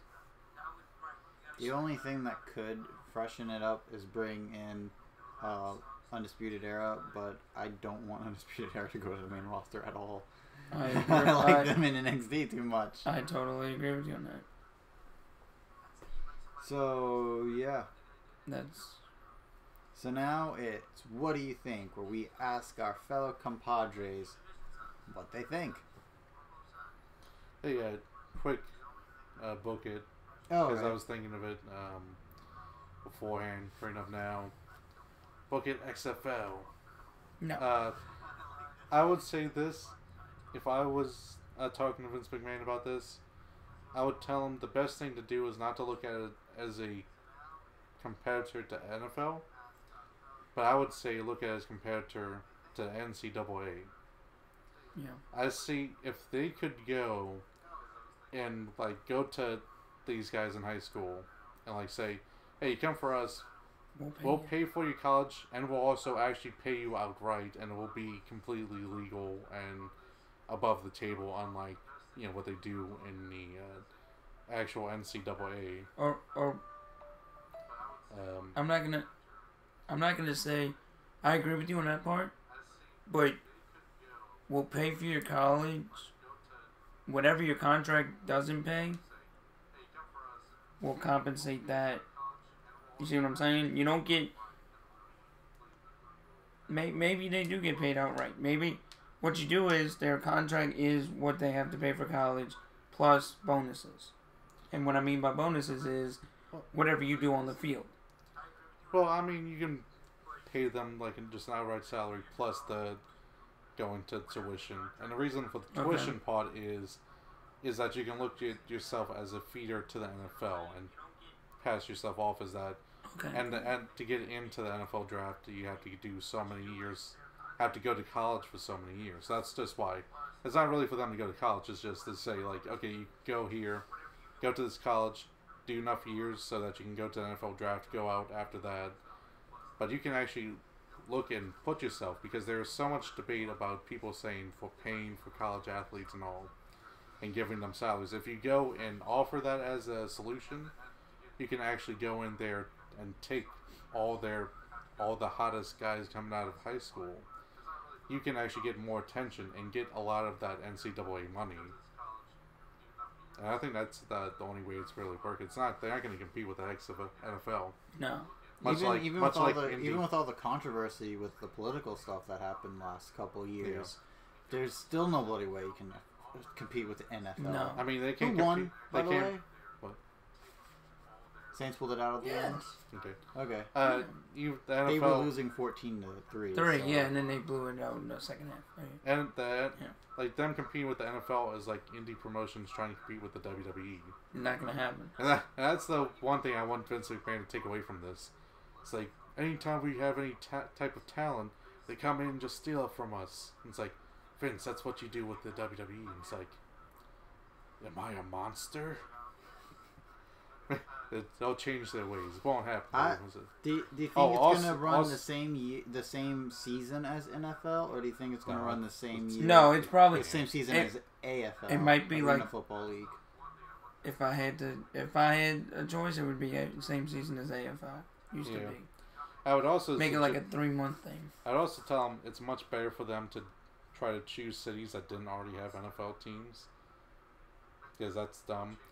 I pulled it up. They have Dallas, Houston, Los Angeles, New York, St. Louis, Seattle, Tampa Bay, and Washington, D.C. Those are the cities? Yeah. So far? Mm-hmm. I think only one of those you said is currently missing. Mm-hmm. I think so by saying that, it might be the AFL league. Now, what I would do is I'd go into every state. Like, Louisiana would probably be Shreveport. Okay? Texas would probably be Fort Worth or some big area that doesn't have a team. You know. Let's say New York. Like San Antonio. Huh? San Antonio is a big city without a team. There you go, San Antonio. You know, San Antonio or Austin, either one. So forth and so on. You know, you pick a big city. I would say Baton Rouge, but you got LSU to compete with. But if you did Baton Rouge, you could still do Baton. You see, with doing it in the summertime, you can do it in the big cities. Yeah. Because you're not competing with anything. Mm-hmm. And it would also help people, you know, your players see the cities and what, you know. So, yeah. So, what's our next thing? Just the questions. Mm-hmm. What do you think? What do you think? Yeah. You haven't been around in a while. Who, me? So, ask us a question and we'll answer it for you. Alright, did y'all talk about Big Cass? Yep. We also mentioned how we have a fellow compadre who has suffered with that same affliction, and we know how horrible, scary, and real it can be. I'll just say real quick on the Big Cass thing. I know we already talked about it, but I don't know how it happened, if he passed out or if he knew what was happening when it happened. I passed out every time I had a seizure. I had seizures in 8th grade. I'm currently 27, going to be 28. 8th grade, I had one a week. Short, sweet, to the point. They're not fun. Take your meds. I think Big Cass is done from wrestling. I hate to say that, because if you use him right, he can be used like Big Show or Kane or the Undertaker. Maybe not the Undertaker, but the Big Show and Kane. You can use him like a big person. He's done from wrestling. If he wrestles again, I'll be shocked, because I don't know how much the head thing goes into it or how much history he has with seizures, but to me, if it was me, I wouldn't wrestle again. That's just me. Now, if they put him in a manager role or a mic role, you know, something in the indies where he could do stuff, that'd be great. But I don't think. But to move on with the what do y'all think? Since we're on the topic of injuries, what do y'all think of the WWE right now, the state it's in? I mean, a lot of top names. Yeah, Baron Corbin's fighting at TLC. Or who was it that got hurt? Was it Baron Corbin or Braun Strowman? Braun Strowman. There's a lot of speculation that he shouldn't be fighting. There's a lot of speculation of some other person I saw that shouldn't be fighting at TLC. But they might be cleared for the Royal Rumble. You see what I'm saying? Where are y'all on injuries with WWE right now? I think it's a lot of wear and tear stuff. I think they need to calm the schedule down, allow the guys to take a little more rest. recuperate. Because, like I said, it's just a lot of wear and tear stuff that wouldn't happen if they didn't have this type of tight schedule. And another thing I'm gonna add too, you were telling me about this. I don't know if you know this. New Year's Eve, they're getting off, right? Christmas Eve. Christmas Eve. Yeah, we talked about that a little earlier. Mm-hmm. So, yeah, just kind of they're gonna tie that film with 6 hours and 4 hours for the What? respective shows. yeah. When we talked about the, So they they're would have to doing do 2 Raws the week before. Remember? So they're doing 6 hours of Raw and 4 hours of SmackDown. Filming. Mostly, yeah. Oh shit. Filming. Well, and then they're just gonna. and it's gonna be a lot of backstage. Yeah, segments, that's too. the speculation is probably going to be a lot of backstage segments that they'll I film don't know if y'all talking beforehand. about that. So I mean that's double the work in one night, Yeah. and we're 90% sure they're not going to cut out any of the other stuff they've scheduled. Yeah. You know, so it's all those house shows. Really could take a. Yeah, a lot of the times competitors Right, yeah. get their injuries at the house shows. you're right. That's where That knee injury for Seth Rollins. Mm-hmm. Yep. When he was champion, that's where he got his injury. Pretty sure that's where Dean Ambrose got his back in earlier Yes. this year. But a lot of them have been stupidity on the part of WWE. That's where what's her name, Alexa Bliss got her injury. No. No, Oh was- yes, Alexa Bliss. Yes, I'm thinking of the man right now. No, Hers Alexa was Bliss on is Raw. not the man. No, we know that. No, it was on Raw. Is she? And she's still hurt? She's She should be cleared. She should be back. Okay. TLC. That'd be so funny if she just shows up in the match She and might. they're like, you can't wrestle. And she's like, I'm wrestling. I don't care. And be a 4-way? No, what? Oh, she's I'm on talking Raw. about Alexa. She's I'm on not Raw. talking about Alexa. I'm talking about Becky. Becky Lynch. Yeah. Oh, Becky can't fight yet. She's still. No, she should be back. I'm just saying if she According isn't to Dave cleared, that'd be Meltzer, cool. it was apparently she was only out for the nose injury. She didn't have a concussion. Oh, okay, cool. So as long as the nose is fine, she should be back. Even if she has to wear a mask during it, But- just to protect it, but she should still be back. But She why? should wear a really sick, awesome mask if she has to. Something the man would wear. Yeah, That'd that be would awesome. be that would be cool. But the thing is like, why does WWE put themselves in these situations? I mean, that brawl, you put her in with a couple of women that are pretty bigger than the man was at the time, Becky Lynch. But I don't know. It's That was just to show a story. that was a brawl. Yeah, I understand why they did it, Yeah, but well, I mean, It wasn't. I'm pretty sure they expected Nia Jax to be able to throw a fake punch. yeah, That was their fault. yeah. Well, it was Nia Jax's fault for throwing a real punch. Yeah, but And look how hard she did it. I mean, Kid that was no can do accident some- in my can opinion. do some day one stuff. No, that was just. It seems crazy that they even do sloppy that work. because, I mean, Right? for the longest time, professional wrestling, closed hand punches were illegal to begin with. Oh, really? Yeah, that's why I do a lot of forearm bashes and European uppercuts.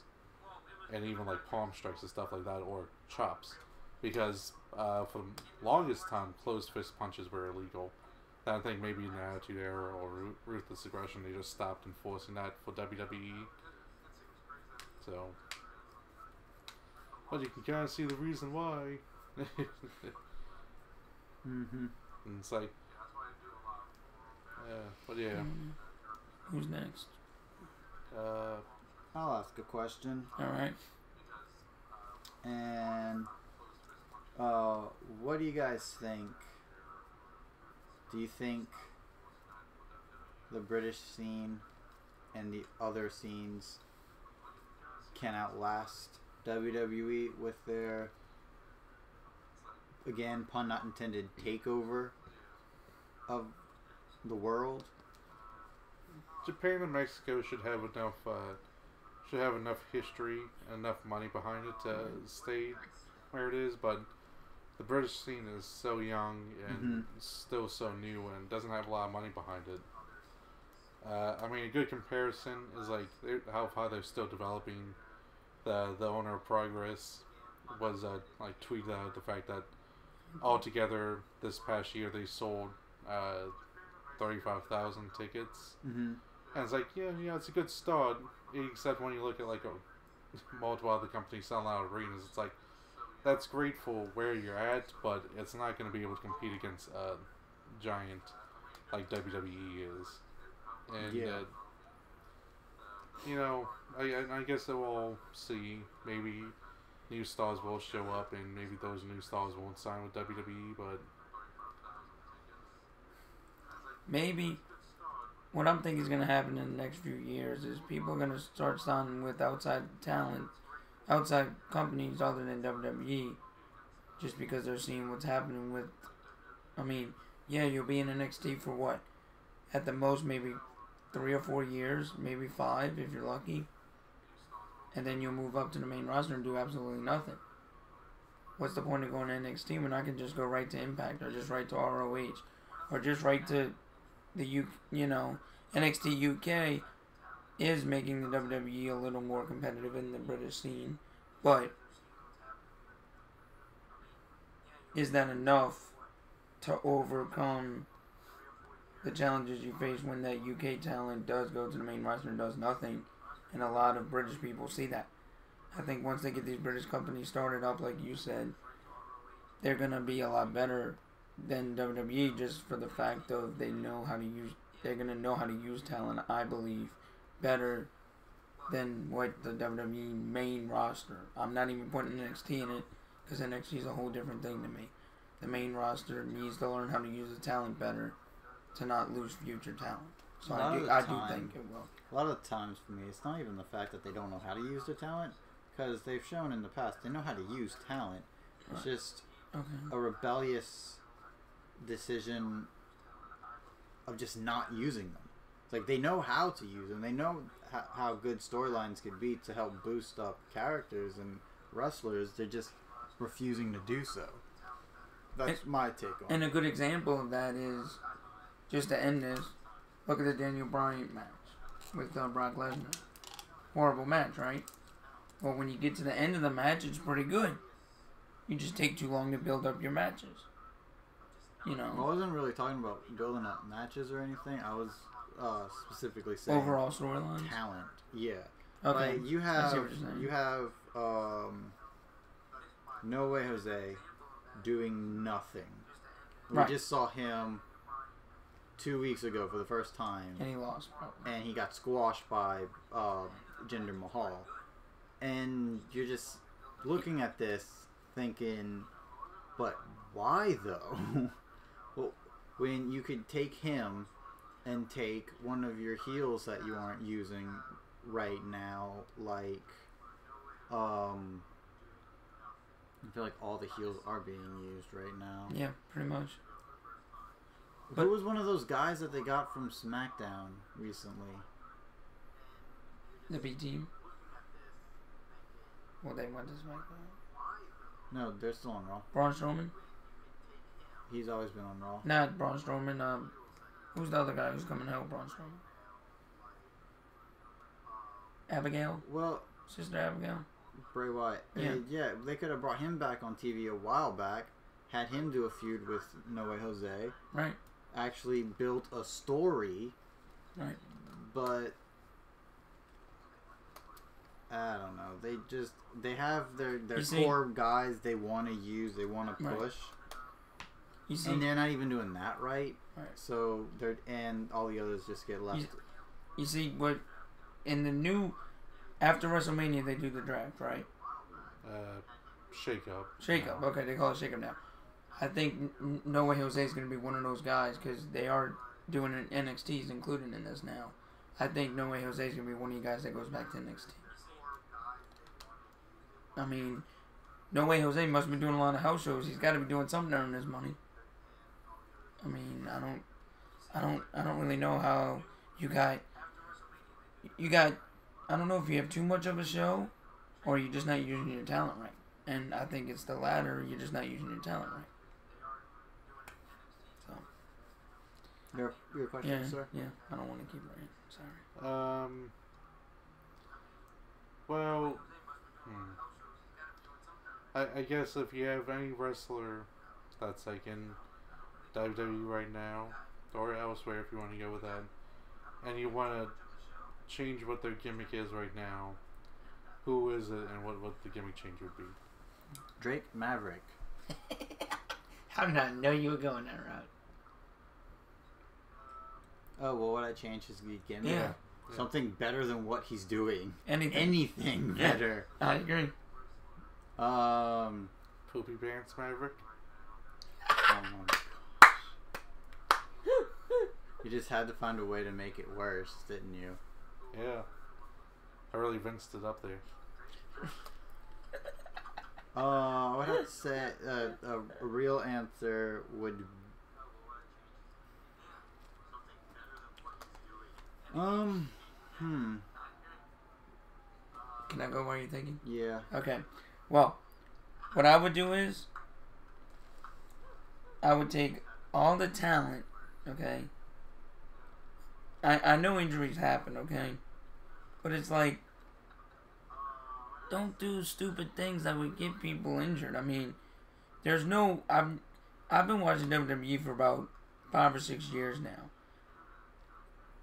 And I haven't seen this many people it's a little bit longer than that. Well, whatever it is, but probably since college, okay? Which is about 10 years now. But it's like, find the... I know I'm ranting about using talent, right? But the thing is, it's like, if you have to change their gimmicks to make injuries not happen, then do it. I like the man right now. I like Charlotte right now. That's a good gimmick. Why is Asuka even in this match? If I had to pick one, women's side, I'd pick Asuka. Asuka's not going to win. We all know that. We're 90% sure she's not going to win. If she does win, it's a shocker. She wins by disqualification, I think. That's the only way she could win. Match. So there's no disqualification, alright. So she's not going to win at all. Forgot about that. You have to climb up to the ladder and pull the title It's like, down. take any NXT talent and use them better. Any NXT talent that recently came out of NXT, Emma, Asuka, No Way Jose, so on and so forth, and you make the storyline better, whatever that is. I got one. So that's where I'm going with it. I got one. You take Dakota Kai, you change her super passive, intimidated gimmick, and you just make her a complete beast. That's what I would do. Like a heel? No, just awesome beast, and like Shannon Baszler's trying to intimidate her, she just slaps Shannon in the face like, you can't intimidate me. I'm Dakota Kai. She is one of the most adorable women on the WWE roster right now. I didn't even, not until I started following her on Twitter that I realized, oh my word, that Dakota Kai is amazing. Why am I not watching NXT right now? What is wrong with me? The funniest thing I remember from Dakota Kai's Twitter is she got this like blanket that's like has the map of the world and it cut New Zealand off.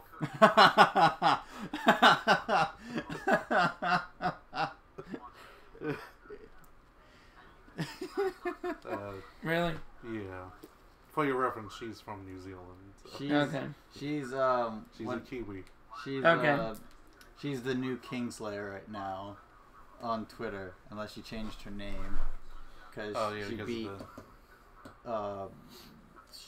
Seth Rollins in the League of Legends WWE team. But I think she must have done something to Seth Rollins specifically. Well, I believe they were like, I don't know League of Legends that much, but apparently they were all NXT strategy was just feeding her character to power her up so that she can just wreck everyone else. That makes sense. Yeah. Nice. And Seth Rollins was tweeting, it's like, why didn't we see that?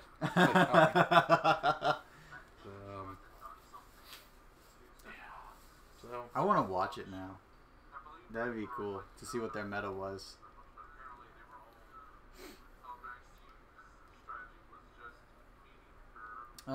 Yeah. I feel like Bray Wyatt, I'd like to see his gimmick change because his is stale and. Do you want him to be midwife Bray Wyatt? No. No. I'd rather see him. Did you see any of that from the Edge and Christian show? He was like a midwife, and he was like, "Oh, even though I always wanted the baby, even though I never had a vagina. Oh my god. So he's like a midwife, but in character. And Samoa Joe was also pretty funny. He was a Girl Scout, right? Yes. He got all the cookies, and like someone's come up and it's like, "Can I get some Thin Mints?" It's like, "Then you want Samoans." Nice. Yeah. Apparently, his name is really Samoan. Wait, it is a proper Samoan name. I cannot pronounce it. Alright, what's next? It's our mailbag. It's the final. Alright, I got a question. You've heard a question? You overheard a question? Yes, I heard one on Twitter, actually. Yes. Did y'all see the Jordan Grace knockout of the ref? Yeah, I did see that. Did you see it? I saw Okay, Tony well, Storm. You kick wanna? a You ref in wanna? the face. Wait, I got it right here. No, I can't load it right now. But it was She was in a match with Jordan Grace. So Jordan it Grace, was Tony Storm. Jordan Grace was pinning her. The ref got into a pretty bad position there because he was just right by her feet, and she kicking him in the face. and Jordan. So I did see it then. Yeah. Because Tony, I didn't know who Tony Storm was facing. And they had they had a bunch of comments on it, and I just wanted to get y'all take on it. So I thought that he was in the wrong spot because how are you supposed to see her shoulders down in that way? I will go to defend him to say that Jordan Grace's leg was up so he could look under it to see. It's overall not the best position that you would want to be in, especially like I said, her feet are right there, so naturally. It's not like her kick out just like I her thought it was feet Jordan went Grace's wide. arm then. And it's not like Tony No, Storm it's her could foot. see where Okay. he was. It happened so quick. It was just normal kick out, so it was a bad position for him to be in, but he technically could still see the shoulders. There were other refs that were on Twitter defending him on that position. Okay. Okay. So since I'll stick it out for the refs and defend them. Okay. It's hard for me to defend refs anymore since playing high school basketball. and Yeah. Getting screwed out of the game. Especially watching Saints versus Cowboys or watching LSU versus Texas A&M. Yeah. But what if that was Red Shoes, though? That was the ref. He wouldn't have made bad calls. No, it's because of Bloody Red Shoes. Yeah. He's bloody fantastic. He's a New Japan ref. Okay. He does their biggest Oh, cool. matches. Any It's really cool when you have a referee that is noticeable. WWE doesn't really have that anymore. No. Like you see the refs, but you just don't know their names and you don't know their. They got their one or two. They got one or style. two, right? They Apparently it's definitely Mike used to have Chioda some- and that blonde dude who's been in so many matches. Unless that blonde dude is Mike Chioda. All right. There was other ones like Earl Hebner that Yep. became a big guy, but he's not really with them anymore. What y'all got? Any I questions? think the last thing that I saw Earl Hebner do was the match with Cody Rhodes and Nick Aldis. Oh shit. Right? At All In. But I remember when Earl Hebner had a shirt that when he was working with Tina, he himself had a shirt that said like "I screwed Brett" because he was the one from the Shawn Michaels Bret Hart screw job. Doesn't he have a twin brother too? Yeah, he does have a twin brother. That also became a thing in one of the shows. It's like his twin brother came in, and like they were like, "What, Earl Hebner?" He said some twin magic to get the heel victory. But anyways, any other questions? You got one? I do over here. Which WWE superstars, not the Revival, would you like to see? Leave WWE Yes. and go elsewhere. I would like to see Cesaro go elsewhere. Yeah, I'm a big Cesaro fan. Him and Sheamus go as a tag team, maybe, since they work so well together. He could, but I would also just like to see him as a solo act as well, because I think he can do a solo run. I agree with you. I think if they built him correctly, he could have been a world champion by now in WWE. Which one again? Cesaro. Oh, definitely, 100%. I would like to see who is it? I can't think of his name. Dean Ambrose. I love Dean Ambrose's fighting style. It's a fast-paced fighting style, and it is dangerous, but you know he should be champion. I mean, granted, don't get me wrong, he's gotten a bunch of champions. He was WWE champion, right? Yeah. But for a short time. I mean, you could really use him in like a TNA Impact kind of role, because he's got that mean.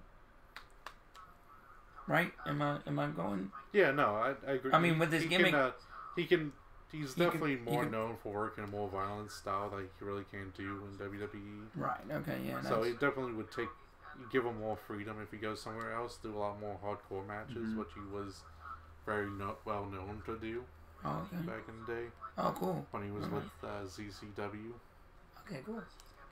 I would the one wrestler I would see like to go to All Elite Wrestling would have to be I'm gonna take two people from 205 Live. Since you grabbed someone from SmackDown, you got someone from Raw. Two people from 205 Live that needs to go over there. Can I guess him? Brian Kendrick. Yep. And Cedric Alexander. No. And the Brian no, you weren't. The Brian Kendrick and nah, he's fine. They use him really well right now. No, they do. And Jack Gallagher. Jack Gallagher, okay. Those two guys need to get out of WWE. I want to know why Jack Gallagher. Because Jack Gallagher is a fantastic wrestler.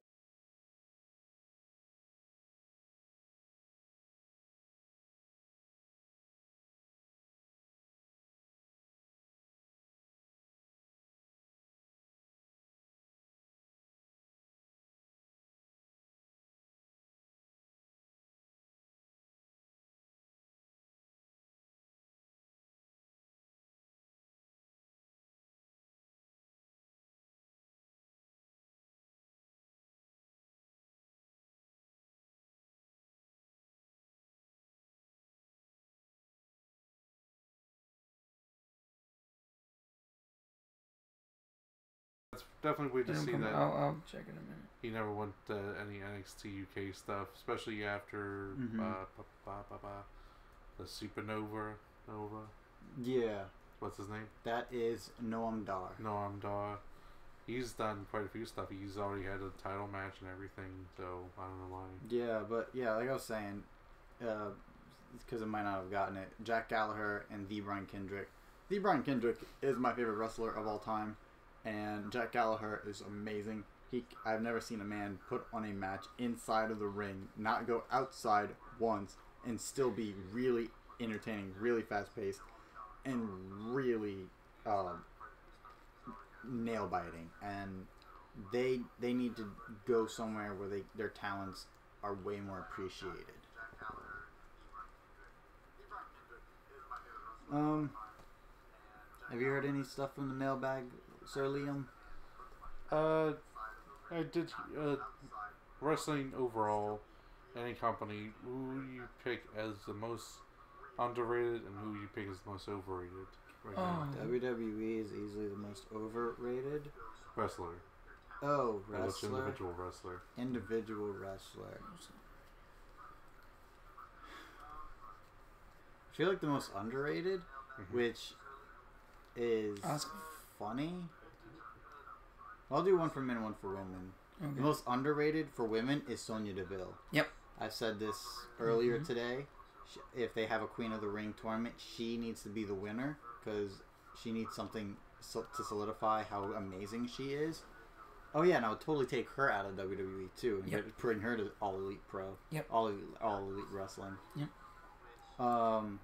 But for the men, Drew McIntyre.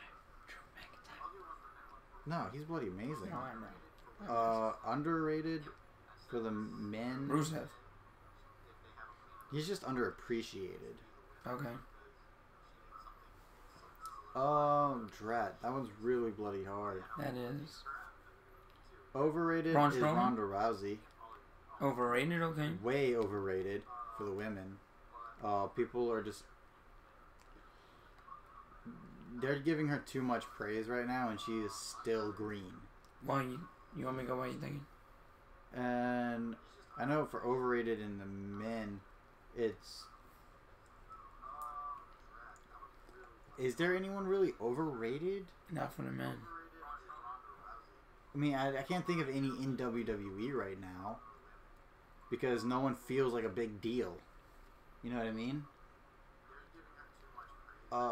Underrated, I'd have to say the entirety of the Bullet Club of what, yeah, in those who watch New Japan absolutely love them and that's amazing, but all the others look at them and see just the flippy doos and people who don't know how to tell stories in the ring. And I'm just saying, have you not seen that Iron Man, no, not the 2 out of 3 falls match, no time limit, with that got 7 stars? Because I watched it and I was on the edge of my seat. Even though I knew the outcome, I still thought I didn't know the outcome and I was wrong. That all of those guys, and then the entire company of New Japan in America is completely underrated. More people need to be tuning in my humble opinion. Makes sense. What about you, sir? Me? Mm-hmm. Underrated. I agree with you on overrated Ronda Rousey. Underrated would be Asuka, probably. I mean, I'm not gonna. No, fair point. Asuka, yeah, I'll put Asuka there because Asuka's, yeah, she's just a squash in this 3-man match. I mean, it's not about her. Her, Emma, really any NXT talent. Underappreciated for the men.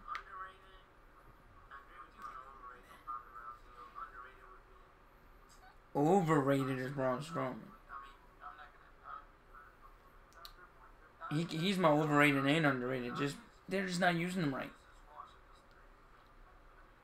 He's overrated. My underrated is what's his face? That's gonna come help him. Bray is my. I mean, yes, Bray's won a couple titles, but he hasn't kept them long. And no, you're right. Very heavily misused. Loses most of his feuds. It's not that people are overrated or underrated. My thing is they're just like you said, they're just like Liam said, people just misused in the WWE. Everybody would be equal. I clearly think this. If they would use them like they're supposed to use talent, you wouldn't have overrated and underrated, in my opinion. Maybe at the time, yes, because you don't like the gimmick or something. Okay, but you would at least say every gimmick is right for that character. And you'll never, in my lifetime, be able to say that, I don't think, in the WWE. For overrated for women, I would actually go with Charlotte, because there's many people who are looking at her and say she's the best women's wrestler of all time. I've seen her botch so many things already. I mean, they go with anything. They're like, "Oh, she's the best on the mic," and it's like I can't stand to hear her talk, and it's like I don't even know what you're talking about. And it's like Becky Lynch owned her this past week on the mic.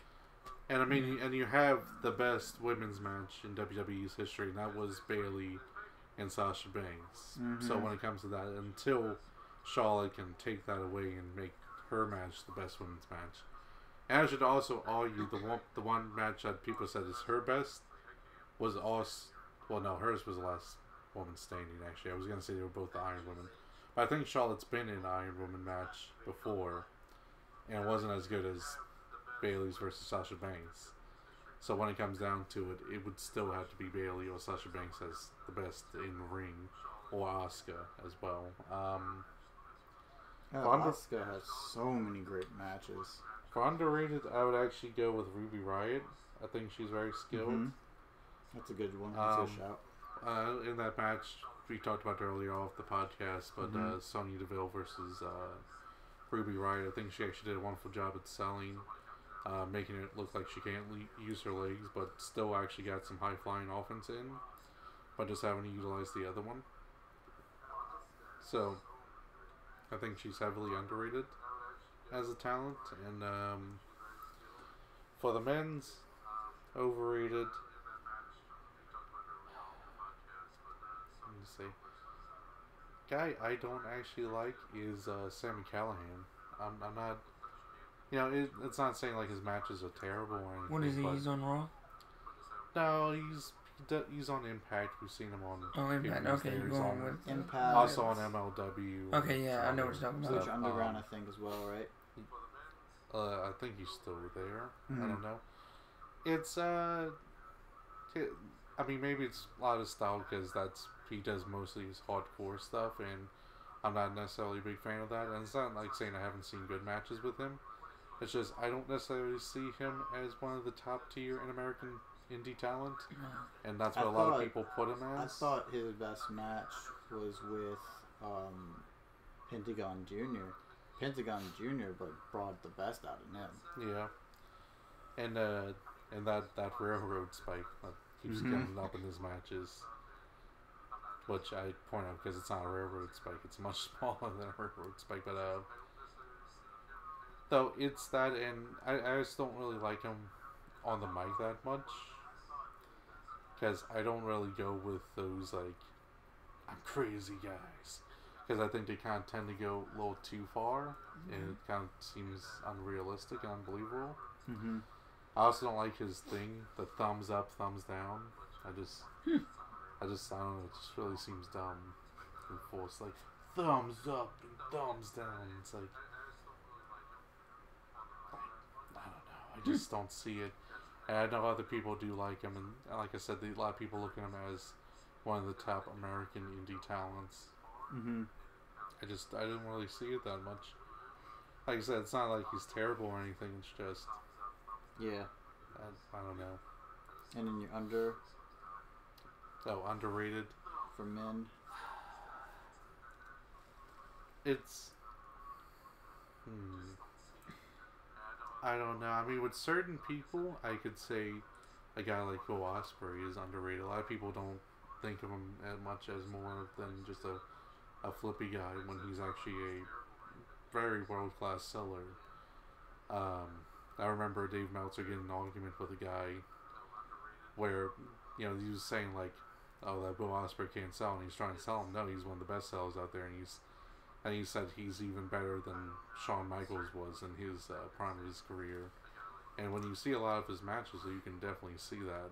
And that's just a person who hasn't seen a lot of his matches. But I would also go with saying worrying that Juice Robinson, I'm almost afraid of him kind of getting lost in the fold and being underrated after very poor outcomes in the G1 last year and then losing the US title. He's a really great talent that really connects with the Japanese audience, just instinctually. I mean, they're really behind him, and he can do really well. And especially if you compare him, say, like in his WWE run, I'm sure they look at him now and just kick themselves in the butt because they could have had a future talent out of him. But I worry that he's getting lost in the shuffle there, and I feel like he's getting underrated by New Japan, and I don't want that to happen because he's a really good talent. Yeah. Anything else? I think that's that should cover everything. Yeah. We had a really good, lengthy discussion on our podcast this week. And, next week is TLC.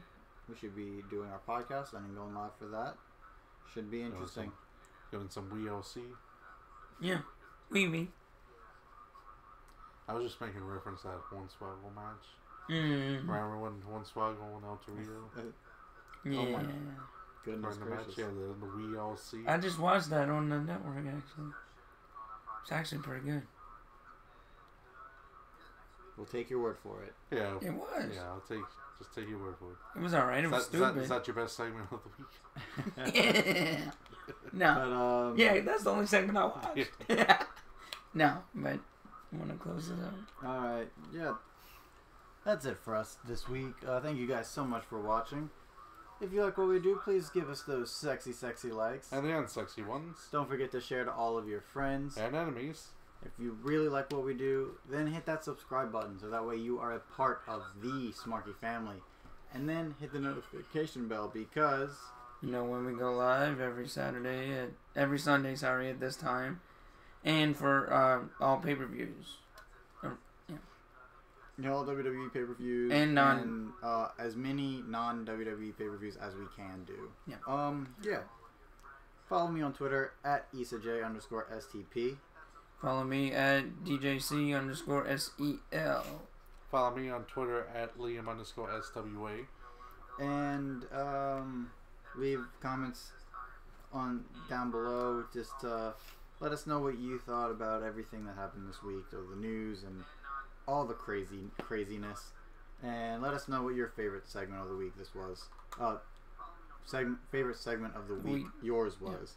Yeah. And until next time, it will be awesome. Yes, it will. See you next week. Maybe. Actually, yes, you will see me. Bye. Bye, everybody.